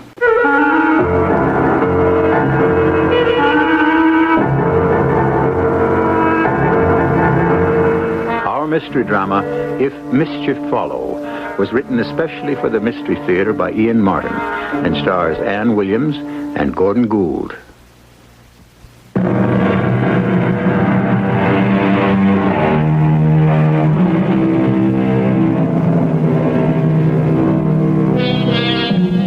The rest of the quotation is, of course, eye for eye, tooth for tooth, hand for hand, foot for foot, burning for burning, wound for wound, stripe for stripe. In a curious way, so many of these are literally as well as figuratively to come true. First, let me set the scene. A community hospital in a well-settled area, busy, concerned with humanity, and the high goal of protecting life. A normal morning, and yet, in its own way, as we shall discover later, a quite special morning. Nurse Abrams? Oh, yeah, Liz. Everything is going fine. But I'd just like to get together with you at lunch about the shower and all. Yeah. Isn't it exciting? Well, I mean, it's just not your ordinary wedding when you consider 2 doctors are involved. Yeah. Oh, look, hold a whisker. Someone's coming in. Yes, sir. Can I help you? I would like to see Dr. Trevor, please. Oh, well, I'll try to reach Dr. Trevor, but Dr. Trevor is tied up at the moment. If you'd care to wait. I'll wait. Just get Dr. Trevor on emergency page, huh? Oh, well, I don't think I could do that. We're not allowed Get to... her on page and don't keep me waiting. Just tell her Craig Trevor is waiting for her. Her husband. Good morning, Dr. Trevor. Good morning, Dr. Douglas. Mind if I join you in a cup of coffee? Oh, not at all, if you're quite sure There'll be room for 2 of us. That's pretty silly, isn't it? Oh, I feel very lightheaded these days. Well, thank heaven it's the doctor's cafeteria, and the general staff can't hear us, let alone the public. Doctors are human, too. Did I neglect to say I love you? You did. But better late than never. How long is it till the wedding, anyhow? 2 more weeks. Can't you hold out? Now, as to that... Well, with the hospital grapevine rustling around, we've discussed enough private affairs, at least in the cafeteria. And I'm due an OR in 5 minutes. Can I see you tonight? It's a date. Pick you up around 6:30 at your place? If I can hold out that long. 2 more weeks, and your time is my time. My place is your place. Mi casa es su casa. Oh, darling, do we have to wait? Oh, I'd like a nice wedding. Well, this time you deserve it. I didn't mean that. I just want you and me to start out right. And stay on that way right to the end. Gotta be on my way. Don't forget me before tonight. Don't you ever worry. I may be too busy even to turn up. That's my page. Don't you try to walk out on me. Oh, will the sky fall? Page, Dr. Trevor. What? My husband? Yes, I'll be right down. No, it's just not possible.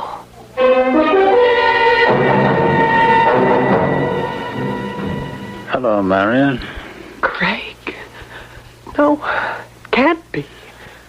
Craig. Don't be alarmed. What you see is what you get. I'm not a ghost. I'm here in the flesh. What's left of me. Craig? Well, how do I know? Forgive me if I'm so confused. Well, listen, we can't talk here. What happened? How could you come back from the dead? I can try to explain. No, I'm not now.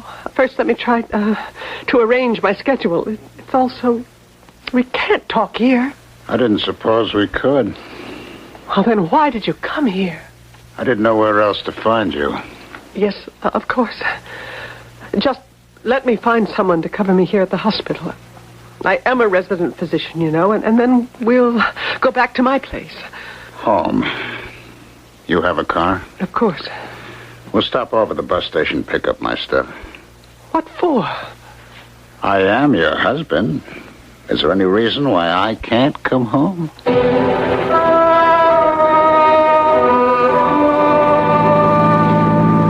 Where are you going? This isn't the way to the bus station. I know. We have to go somewhere and talk first. What's there to talk about? Oh, Craig. If you are Craig. Of course I am. All right. I'll take it on faith that you are. But I need an explanation. How? For 5 years you've been dead. There's even a grave back in Chicago and a coffin that contains, well, what we thought was you. Now, of all times, you turn up out of the blue like... Oh, from the way you're reacting, like a bad penny, it seems, huh? Aren't you glad I'm alive? Of course I am, if it's really you. I still can't credit the evidence of my own eyes. It's impossible. We knew you were dead. Even the insurance company would have accepted that, only... Only there wasn't any insurance anymore. Well, I can explain about that, too. I wish you would. I will. Where are we going now? Teeman's Cliff. What? Oh, it's the big place for young people to park at night. During the day, it's empty and quiet. Lover's Lane, huh? Something like that.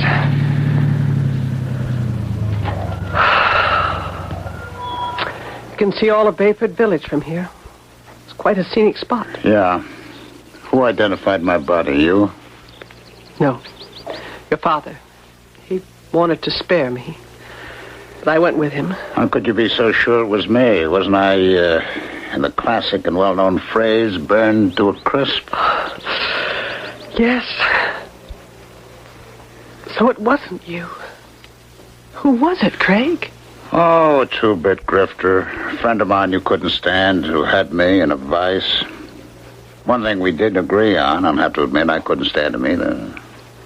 So you murdered him? I wouldn't blame you for not having the highest opinion of me, Marion, but I wouldn't have figured you'd think that of me. Well, then what happened? I ran and hid out. I read the papers. They said it all. Young law student married to a budding doctor, flunks out, all the dreams up in smoke. He takes what is for him the only way out, an automobile ride to suicide. Well, in a way, they were right, except that I didn't. Suddenly I had the chance to get out from under the impossible and start to live over. I don't know what you're talking about. Well, I'll try to explain. We were kind of the American dream, weren't we, Marion? I once felt that way. Two kids from middle-class backgrounds with the guts to marry and fight out two demanding careers. Me a lawyer, you a doctor. Except I didn't make it. You did. I couldn't cut it.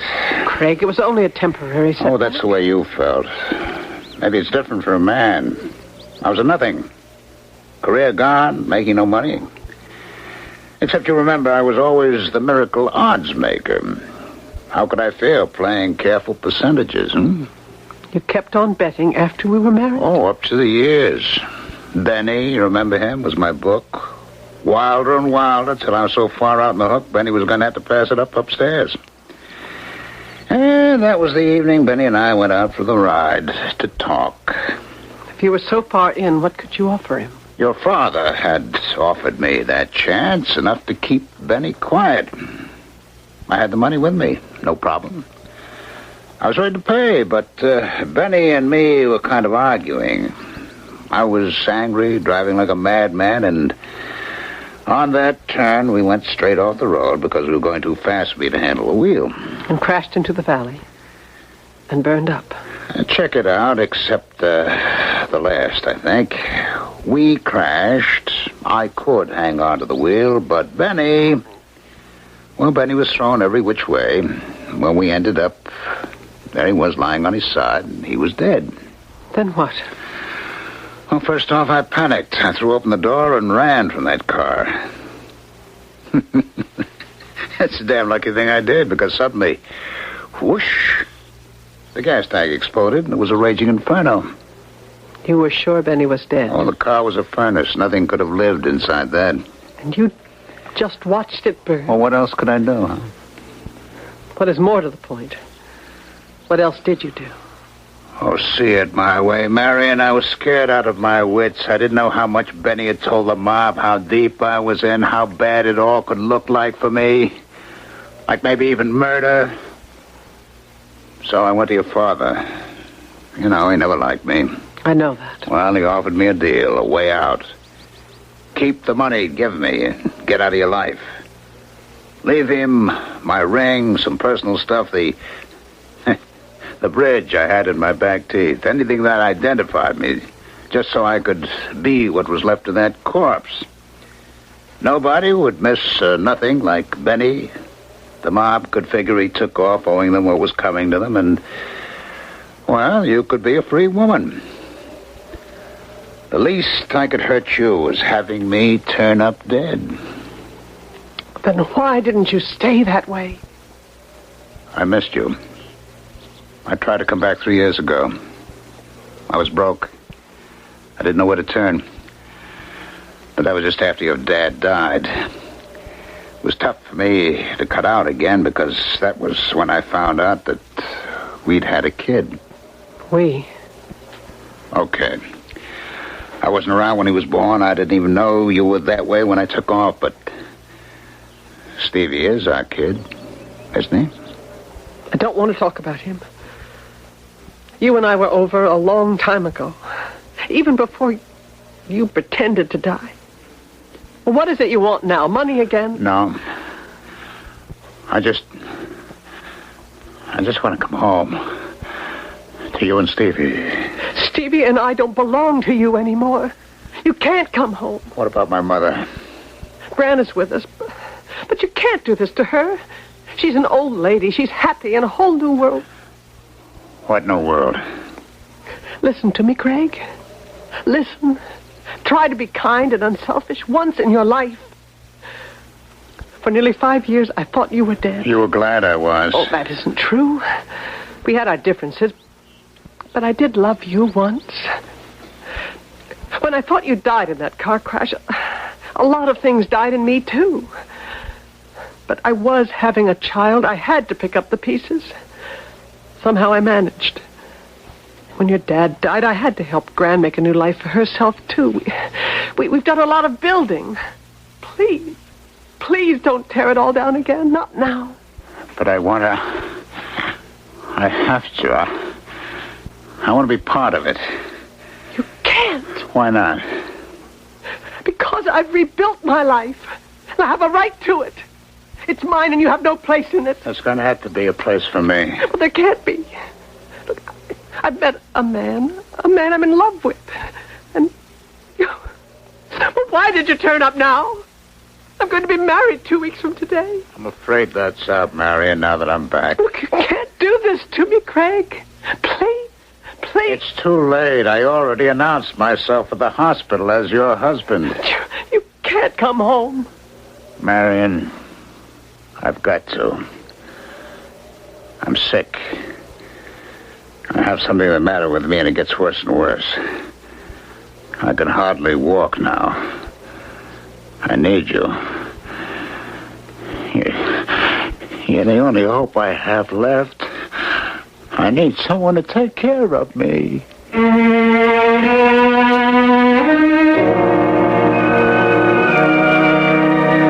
It could be a nightmare, but Dr. Marion Trevor is too wide awake and too level-headed to pretend that. This is stark truth and the makings of unbearable tragedy. But how desperate and how dangerous the future is to be for her, she cannot even yet imagine. I shall return shortly with Act 2.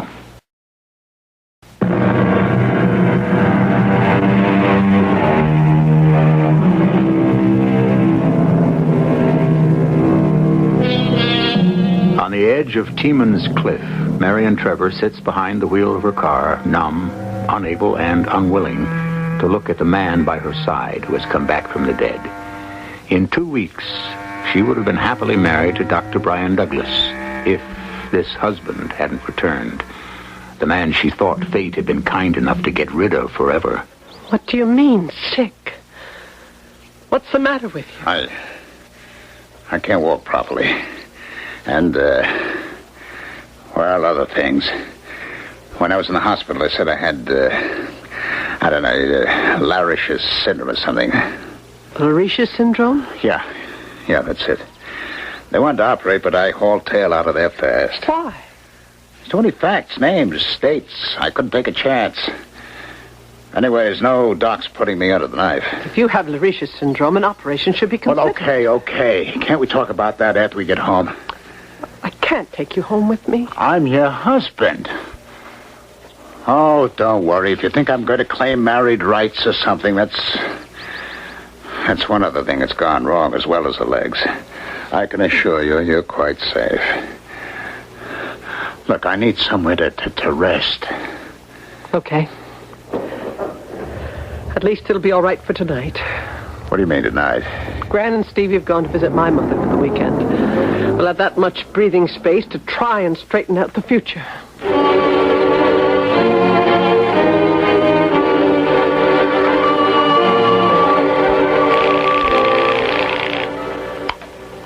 Hello? Brian? It's Marion. Oh, hi, darling. I was just about to give you a ring about this television coverage of an operation day after tomorrow. I'm not calling you about that now, dear. Okay. We can straighten that out when I see you.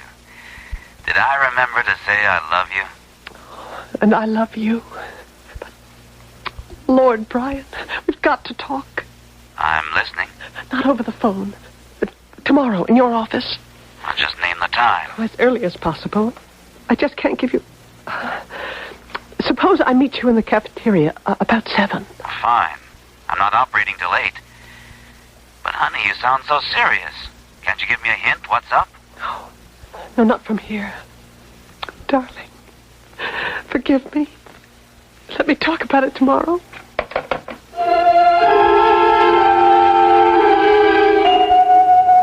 Hey there, bridegroom-to-be. How's the world look today? I'll tell you after my first cup of coffee, Dr. Wilson. One of those mornings, huh, Dr. Douglas? Yeah, following the night before. And a long day stretching ahead. I have a pretty full schedule myself. You shouldn't have the blues. I don't have the blues. I think maybe I have the jitters. What about getting married? Greatest institution in the world. Do you good to be one of the rest of us inmates. Inmates? That's a squirrel cage. But you grow to love it. Oh. I wasn't thinking of that so much. 2 weeks before his wedding, and what else should the bridegroom be thinking of? Oh, come on, Jerry. Get off my back. But as chief of staff, I do have a niggling problem here and there. For example, this cockamamie TV coverage of our first operation tomorrow morning that I got talked into. You don't have to do it. No, I think it's a good thing. It's too late to pull back anyway. I think the public should see firsthand that surgery isn't anything to fear. There are no mysteries about it. After all the trouble Marion went to setting it up, there's no way you could pull out. You haven't seen Marion this morning, have you? Well, she wasn't checked in on the board when I came in a few minutes ago. Well, I'm due to scrub. I'm assisting Hallam. Oh, timed exit. Here comes your lady love. Good morning, Dr. Trevor. Morning, Jerry. Hello, Brian. Hi, hon. I just got my coffee. Get you some? Maybe take it up to your office. Not here. I've got to talk to you in private. That bad, huh? Oh, it's about as bad as it can get.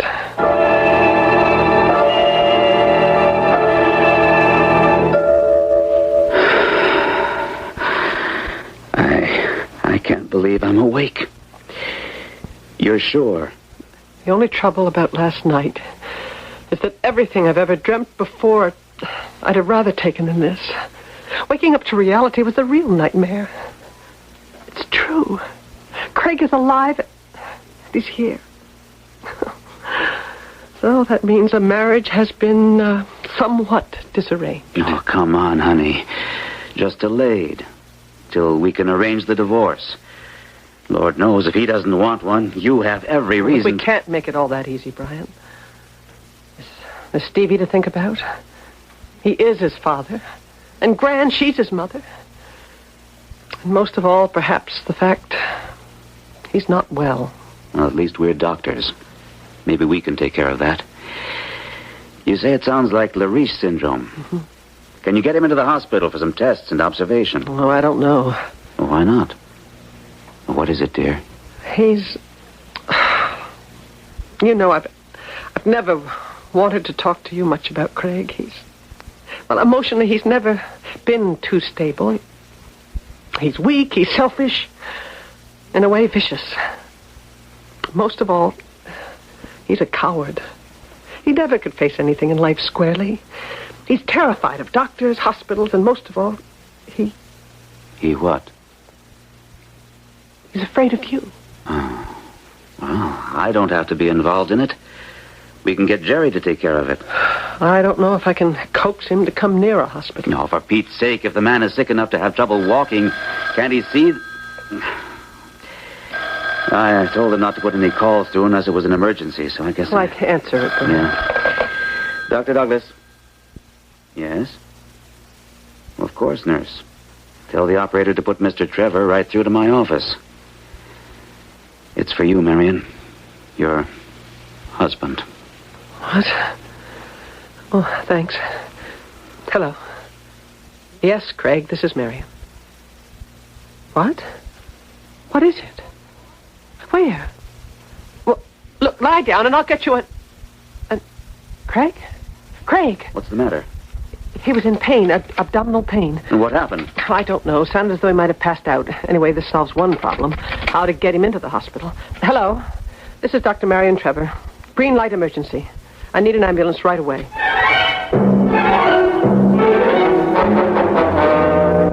Marion, take it easy. He's in the best of possible hands with Jerry Wilson. I know. But you're still pacing around like an expectant father. Does he mean that much to you, in spite of everything? Oh, darling. Darling, there's only one man in my life now. The only one who has ever been, ever since I met you. It isn't that. It's just I feel so guilty. You? Why? I could see he had cramps in his legs, that he walked with difficulty. But Craig, no one ever had been able to trust him except... I don't know. I am a doctor. He told me what was wrong. You handled it as you should have. There is nothing necessarily acute about a Lariche syndrome. I didn't believe him. He's always been such a liar. And all the time... Easy, darling. We haven't heard from Jerry yet. I wanted him dead, Brian. Now I feel as though I'd wished it on him. Oh, darling. Dr. Douglas.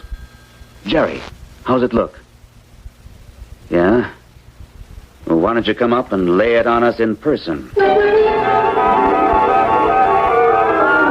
You think it's a thrombosis, Jerry? My guess. Or an aneurysm? Well, I've set him up for an arteriogram. Should pinpoint it. But he's not critical for the moment? No, thanks some lucky star. Because that's one guy who'll have to be hauled kicking and screaming to the operating table. But an operation is indicated no matter which it is. Well, so far, apparently, the occlusion has been intermittent. This may only be an episode. But if it becomes total, it would cut off all the blood supply to his legs. That's right. He could lose them. Well, surgical intervention could save that. Let's see what shows up on the arteriogram first. If it's critical, if surgery is indicated, I'd want him to have the best. Would you do it, Brian? Are you crazy, Marion? Brian's the last guy to touch your husband. The guy who just busted into your lives out of nowhere? Suppose... Let's not jump to conclusions. And we don't have to suppose. Dr. Hallam gets the brass ring because I couldn't do the operation anyway. If you'll remember, I have to make my TV debut tomorrow morning.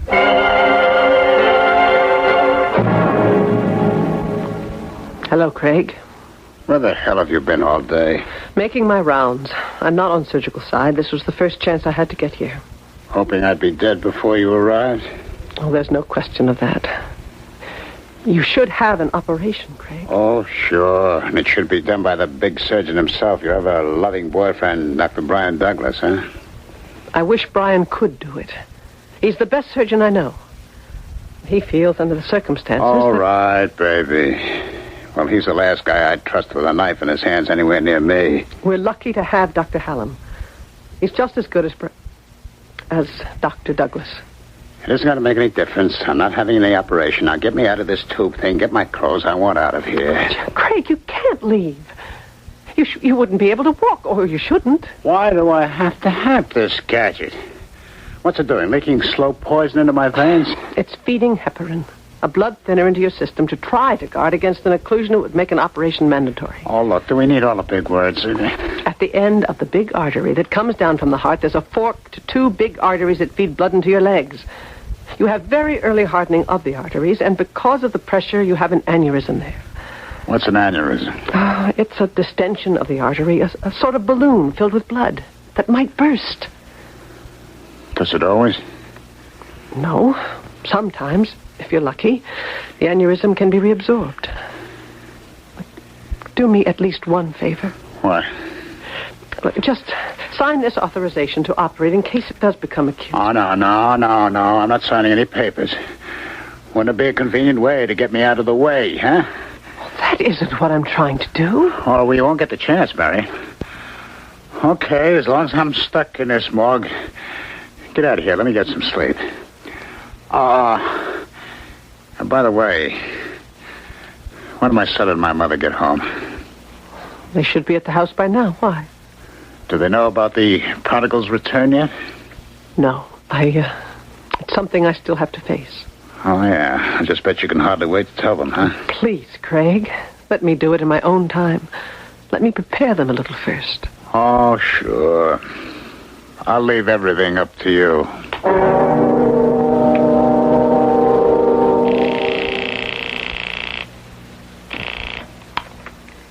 Hello? Mother, I want you to get ready for a shock. This is Craig. Who? Craig? Yes. Yes, your son, alive. I'm alive, but not for long, unless you help me. I don't know what you're talking. Just listen to me, Mom. Mom, they got me in the hospital, and they're planning to kill me. Help me, Mom. Help me. And if it's too late, don't let them get away with it. An honest attempt to save a man's life, or at least to protect it, because of the man's fear and insecurity, now becomes something ominous and unpredictable.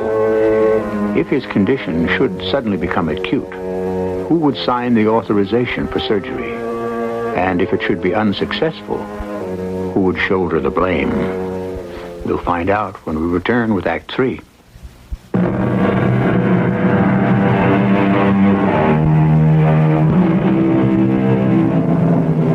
The world spins on its axis, and nothing can arrest the inevitable march of time. But inside that limit, there is no individual boundary. Now, a man returning out of nowhere is in the process of starting a chain of events that have neither a foreseeable future or a solution. An event Dr. Marion Trevor has had a difficult time explaining to her mother-in-law. There's no doubt about it, Gran. Craig is alive. I just can't believe it. My son. Why didn't you let me know right away? I suppose I should have. I was just so confused about everything. And then to find out he was in bad health. Oh, how bad is it? It's very hard to explain, Gran. I think he should have an immediate operation. Well, then why doesn't he listen to you? You're a doctor. Because he doesn't trust me. He doesn't trust anyone. He's obsessed with the fact that because he tried to die before his time, or appeared to, that everyone else wants to take advantage of that. Do you, Marion? Oh, no. Please, Gran. Don't think that of me. You know, the best thing you could do for him. What? Convince him that he needs an operation. Are you sure of that? Aren't you? After all I've told you. I don't know. I thought I'd reestablished my life with my boy gone. Oh, I know it wasn't a good marriage for you, but how can I blame my own flesh and blood all the way? I know he wasn't good for you, and you wanted to be rid of him. It seemed that God had solved that problem. Now, it's all so different. I don't know what to say. I thought you'd be on my side, Gran. I don't know whose side I'm on. Just let's keep it from Stevie at the moment. Well, there's no reason why he shouldn't be told. Are you sure? Supposing Craig doesn't ever come home from the hospital. Isn't it better and simpler for Stevie just to believe, as he does now, that his father died before he was born? This is ridiculous, really. Gran, we're talking as though Craig's second life, if you want to call it that, is going to be very short. It had better not be. What do you mean? I'm afraid to say what I mean, but I know I've got to go and see my boy tonight.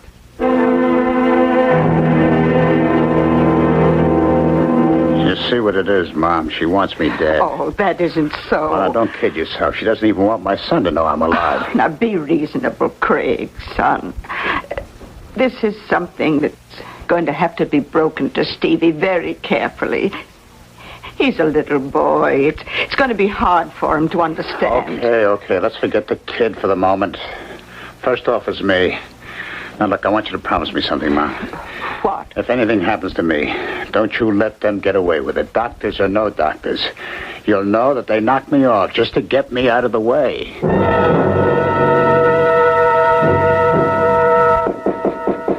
Come. Oh, Marion, what's up? A couple of things. Just wanted you to know that TV is all set up and ready to go. The nurse has a sterile microphone. Once she buttons that on, you can forget they're even there. Just go ahead like a normal closed-circuit viewing for the staff. Fine. But what about you, honey? Is Hallam going to operate on your, Craig? We had to postpone that. Dr. Hallam reported sick last night. Anyway, it was all up in the air. I couldn't get Craig to sign an authorization. Brian. Oh, what is it? Emergency. Green light all the way. I'm sorry, Marion, but our mutual patient just exploded. You can hear his screams all the way down the hall. I have him on the way up. Critical emergency. Priority A. He's got to be operated on, Brian. Did he sign the release? Are you kidding? The guy's in a coma. Who can we get? We'll have to postpone my resection. Mr. Brettler will keep. There's no rush. Well, you can't operate on Marion. Well, there must be someone else. It's an emergency. I'm stuck with it. Marion, you run traffic. Put Mr. Brettler on hold and rush the patient in. I'm half sterile now. Let's get him on the table so we're ready to go if we have to. Are we ready, Miss Abrams? Except for the patient. He hasn't been prepped, Doctor. So I see. Dr. Wilson, will you prep, please? Now, look, Brian, I scrubbed up under protest. You're crazy to go ahead with this. Why? But you haven't got a release. His wife signed it. His wife? If anything happens, you have your neck stuck out a mile, Brian. Doctors, be careful. The microphone. What? Oh, I forgot. We're on TV tube and wired for sound. Well, I imagine all extraneous remarks can be cut from the tape. Please prep, Doctor, while I explain the situation. Do I have the patient, Dr. Aiello? All yours. What's the blood pressure? 200/20. Not so good. Still, there was bound to be hypertension. How long are we going to be, Dr. Douglas? We can't get out under 3 hours at a guess. Maybe longer. Can you hold him? No comment. The quicker the better, though. Let's see what we can do. Is the patient prepped, Dr. Wilson? Almost ready. Very good. For anyone observing this operation for the first time, let me explain a Lariche syndrome. The patient involved is at a highly critical stage, since a large thrombus or blood clot is cutting off the main circulation to the interior organs and the lower extremities. Corollary circulation is taken over to some extent, but not enough to prevent the danger of gangrene and possible loss of one or both legs. In addition, there is a major complication, which we shall discuss when the time comes. Ready, Dr. Wilson? Yes, Doctor. Good. Scrub nurse? Yes, sir. Skin knife. We will use a midline incision from the umbilicus to just short of the pubis. Retract, please. Scalpel. I am now going through the fasciae. Retract again. Scalpel. As soon as the field is clear, we will expose the peritoneum. Bleeder there. Clamp it, please. Sponge. Doctor? Thanks. Give you a better view. Excellent. Yeah. There we are. Retract, nurse. Mayo scissors. In just a second, we will be cutting the peritoneum and going into the abdominal cavity to find out just how serious the situation is. And now that the superimposed thrombus has been removed, we can see the poor condition of the aorta. The intima is almost completely overgrown by atheromatous plaques, which severely impede the flow of blood. The patient has been unable to walk more than short distances at a time. Other effects will have been poor function of the abdominal organs, including possible and probable impotence. To return the patient to a normal life, it will not be enough to close the artery. We must bypass this progressively deteriorating area. Dr. Douglas. I see it, Dr. Wilson. Above the ligature, the artery is... What we caught a glimpse of on the arteriograph was an aneurysm. Dissecting. It's blowing up like a balloon, ready to pop. We'll ligate above it. Stand by with suction. We've run into a complication which we did anticipate, but hoped would not develop. A break in the inside artery wall, letting the blood under pressure into the media. If this should rupture the outside wall, the patient could be lost. We are therefore isolating this section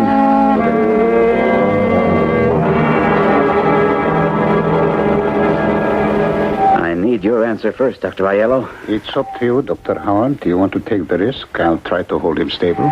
That's all I want to know. Well, you're not going to try to complete the operation. With a bypass, yes. Well, the patient's in no condition to. What else would you suggest? Well, cellophane wrap the aneurysm and close. Leaving the patient in the same condition as we found him? Alive. If we continue, there's a chance of... At least a calculated one. Well, that's just the trouble. Brian, this isn't just any patient. Who says? I don't want to see you stick your neck out. I should remind you again, we are essentially on candid camera. The operation will proceed. And in my judgment, we will make this man whole again. That's all that's involved here. Nurse, give me a clamp and stand by with suction. We're going to use a plastic bypass.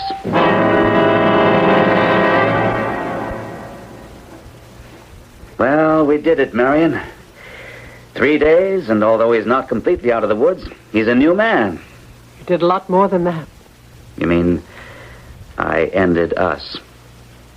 You're going to go back to him? No. This is something which is to do with neither of us. What? Oh, my darling.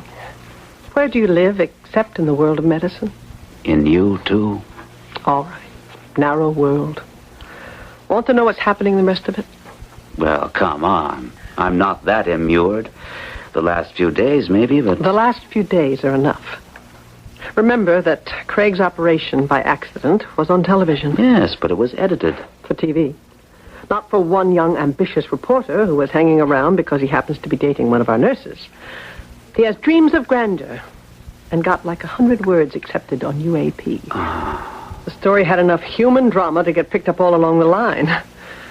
I'm afraid we've become a 3-day sensation. Us? All the elements. Love, an interrupted marriage, a husband who turns up out of nowhere, supposedly dead. The incredible drama that the man who operates on him must be the one man who desires him dead and holds his life in his hand. Oh, come on with the nonsense. Anyway, he's alive and well, and going to be. There's no suspense in that. Right. And we're forgotten now, except... Except what? Except he is alive. And where do we go from here?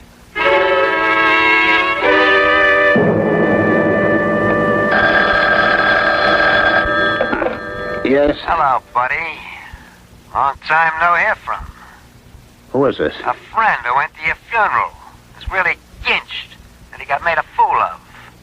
Now, we know you're still around and where you are. Let's consider you're into us for like about 15 grand. I can't raise that much. Well, you'd better now you're on your feet again. Look, you got to give me time. Like 1 week, cousin. You don't come through, cut those new legs from under you. Dear Marion, there are a lot of things I can do. Thanks to you and the man you love, I have legs in which I can try to run and hide. I can stay where I am and tough it out, but how far can the mob really reach? I guess that's one place I can't kid myself. The TV coverage of the operation was no big deal, but some lucky stranger who had a connection with the wire service got me publicity enough for the hard boys to find me. No, I was left with two choices. Tough it out or...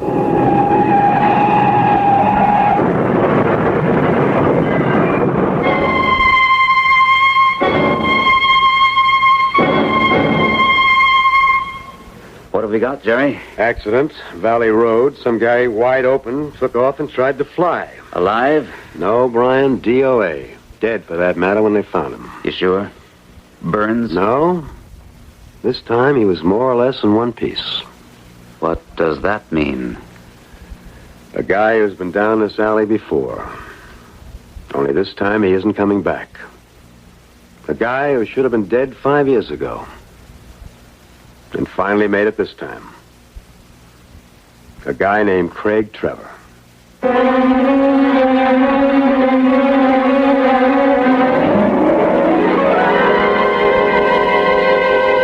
The first reaction is one of relief and joy for Brian and Marion, and for a marriage which once again has been arranged, and for the little boy named Steve, who will grow up with real parents, and for an old lady who doesn't have to mourn her son anew. The second is the waste of all the modern techniques which saved a man who wasn't worth saving. And the third is, thank God we have the techniques and the people dedicated to them, because the person who is saved might be you. I'll be back shortly.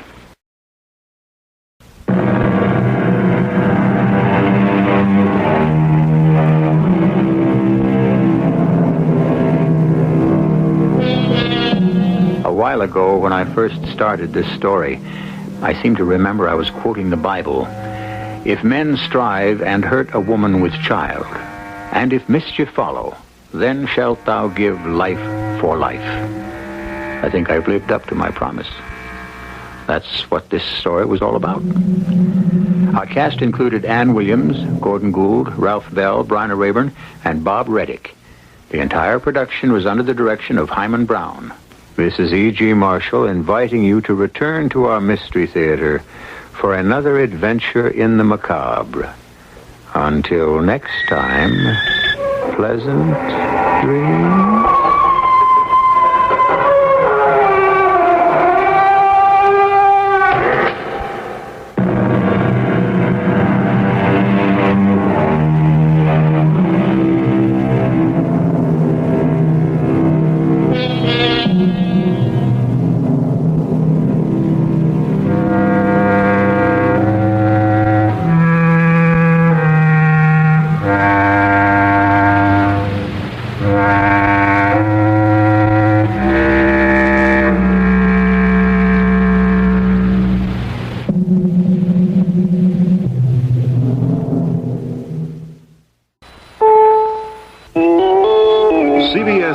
The small businessman appears to be a prime benefactor of the new tax bill approved by the House Ways and Means Committee. This is Doug Poling reporting on the CBS Radio Network. The tax package approved this evening is aimed at helping to create new jobs. Tax credits would go to businesses that hire new workers, but no one business could claim more than $40,000. Tax relief is limited to about $1,700 per person hired, a situation that would give incentive to small business to take on more workers. The committee bill also includes the $50 tax rebate for people earning under $25,000 and a small permanent tax cut for most workers. More news in a moment. It is a magic moment. You are at your Buick dealer's about to drive home in your brand new Buick LeSabre. It's lean and trimmed, classic lines. It looks quite unlike any full-size Buick you can remember. You get in. A heady new car smell surrounds you. Your LeSabre feels the way it looks, tight. You turn the wheel a little.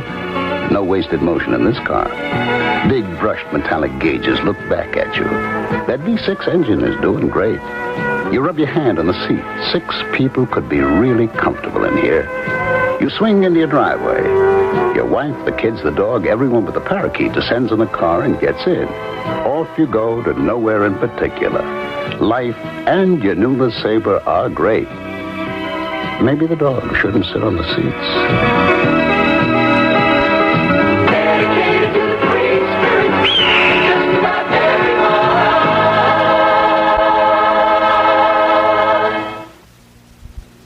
The Washington Post reports that the CIA has made secret annual payments totaling millions of dollars over 20 years to King Hussein of Jordan. The Post says the Intelligence Oversight Board reported the payoffs last year to President Ford as an impropriety, but Mr. Ford did nothing to stop them. It said President Carter learned of the payoffs earlier this week and ordered them stopped. President Carter has sent a personal letter to Soviet dissident Andrei Sakharov, reaffirming Mr. Carter's commitment to individual rights. The White House also says the president may meet next week with Soviet human rights advocate Vladimir Bukovsky, who was recently expelled from his country. Bukovsky is already scheduled to meet with Vice President Walter Mondale, who told why the meeting will take place. We think that one of the great and even sacred traditions of American life is our commitment to the cause of human rights. And while in many of these societies that are closed, it may be difficult to have our way and sometimes impossible. At the very least, we shouldn't lose our way. And we should continue to identify and speak out on the cause of human rights. And that's the reason for the meeting with Mr. Bukovsky. Uganda claims the Anglican Archbishop and 2 cabinet ministers arrested 2 days ago in an alleged plot against President Idi Amin have been killed in a car accident while being transported for questioning. Outside groups claim the 3 were murdered. Outrage is being expressed by such groups as the World Council of Churches. Alan McGregor has a report from Geneva. The Council says the latest killings are one more in the series of brutal events which have characterized a 6-year reign of terror in Uganda, in which thousands have been similarly killed. It calls on the United Nations to initiate a thorough investigation into the gross violation of human rights in that country and to take immediate steps to prevent the killing of persons who may now be in imminent danger. The Council appeals in particular to the nations of independent Africa for actions to save lives in Uganda. The situation there, it says, does grave injustice to all African peoples at this crucial moment in the history of that continent. The Council statement expresses profound sympathy to the families of the victims. With them and with all the people of Uganda, it says, we reaffirm our solidarity as they pass through this valley of death. Alan McGregor for CBS News, Geneva. Former Secretary of State Henry Kissinger has signed a 5-year contract with NBC to act as the network's consultant on foreign affairs. The contract is thought to be worth several $1 million. A group of prisoners armed with shotguns and other weapons took over the Aiken County, South Carolina jail Thursday night. They held 4 hostages, including 2 jailers, but all the hostages have now been freed, and a sheriff's deputy managed to talk several prisoners back into their cells. 3 other prisoners are still reported to be missing. This is Doug Poling, CBS News.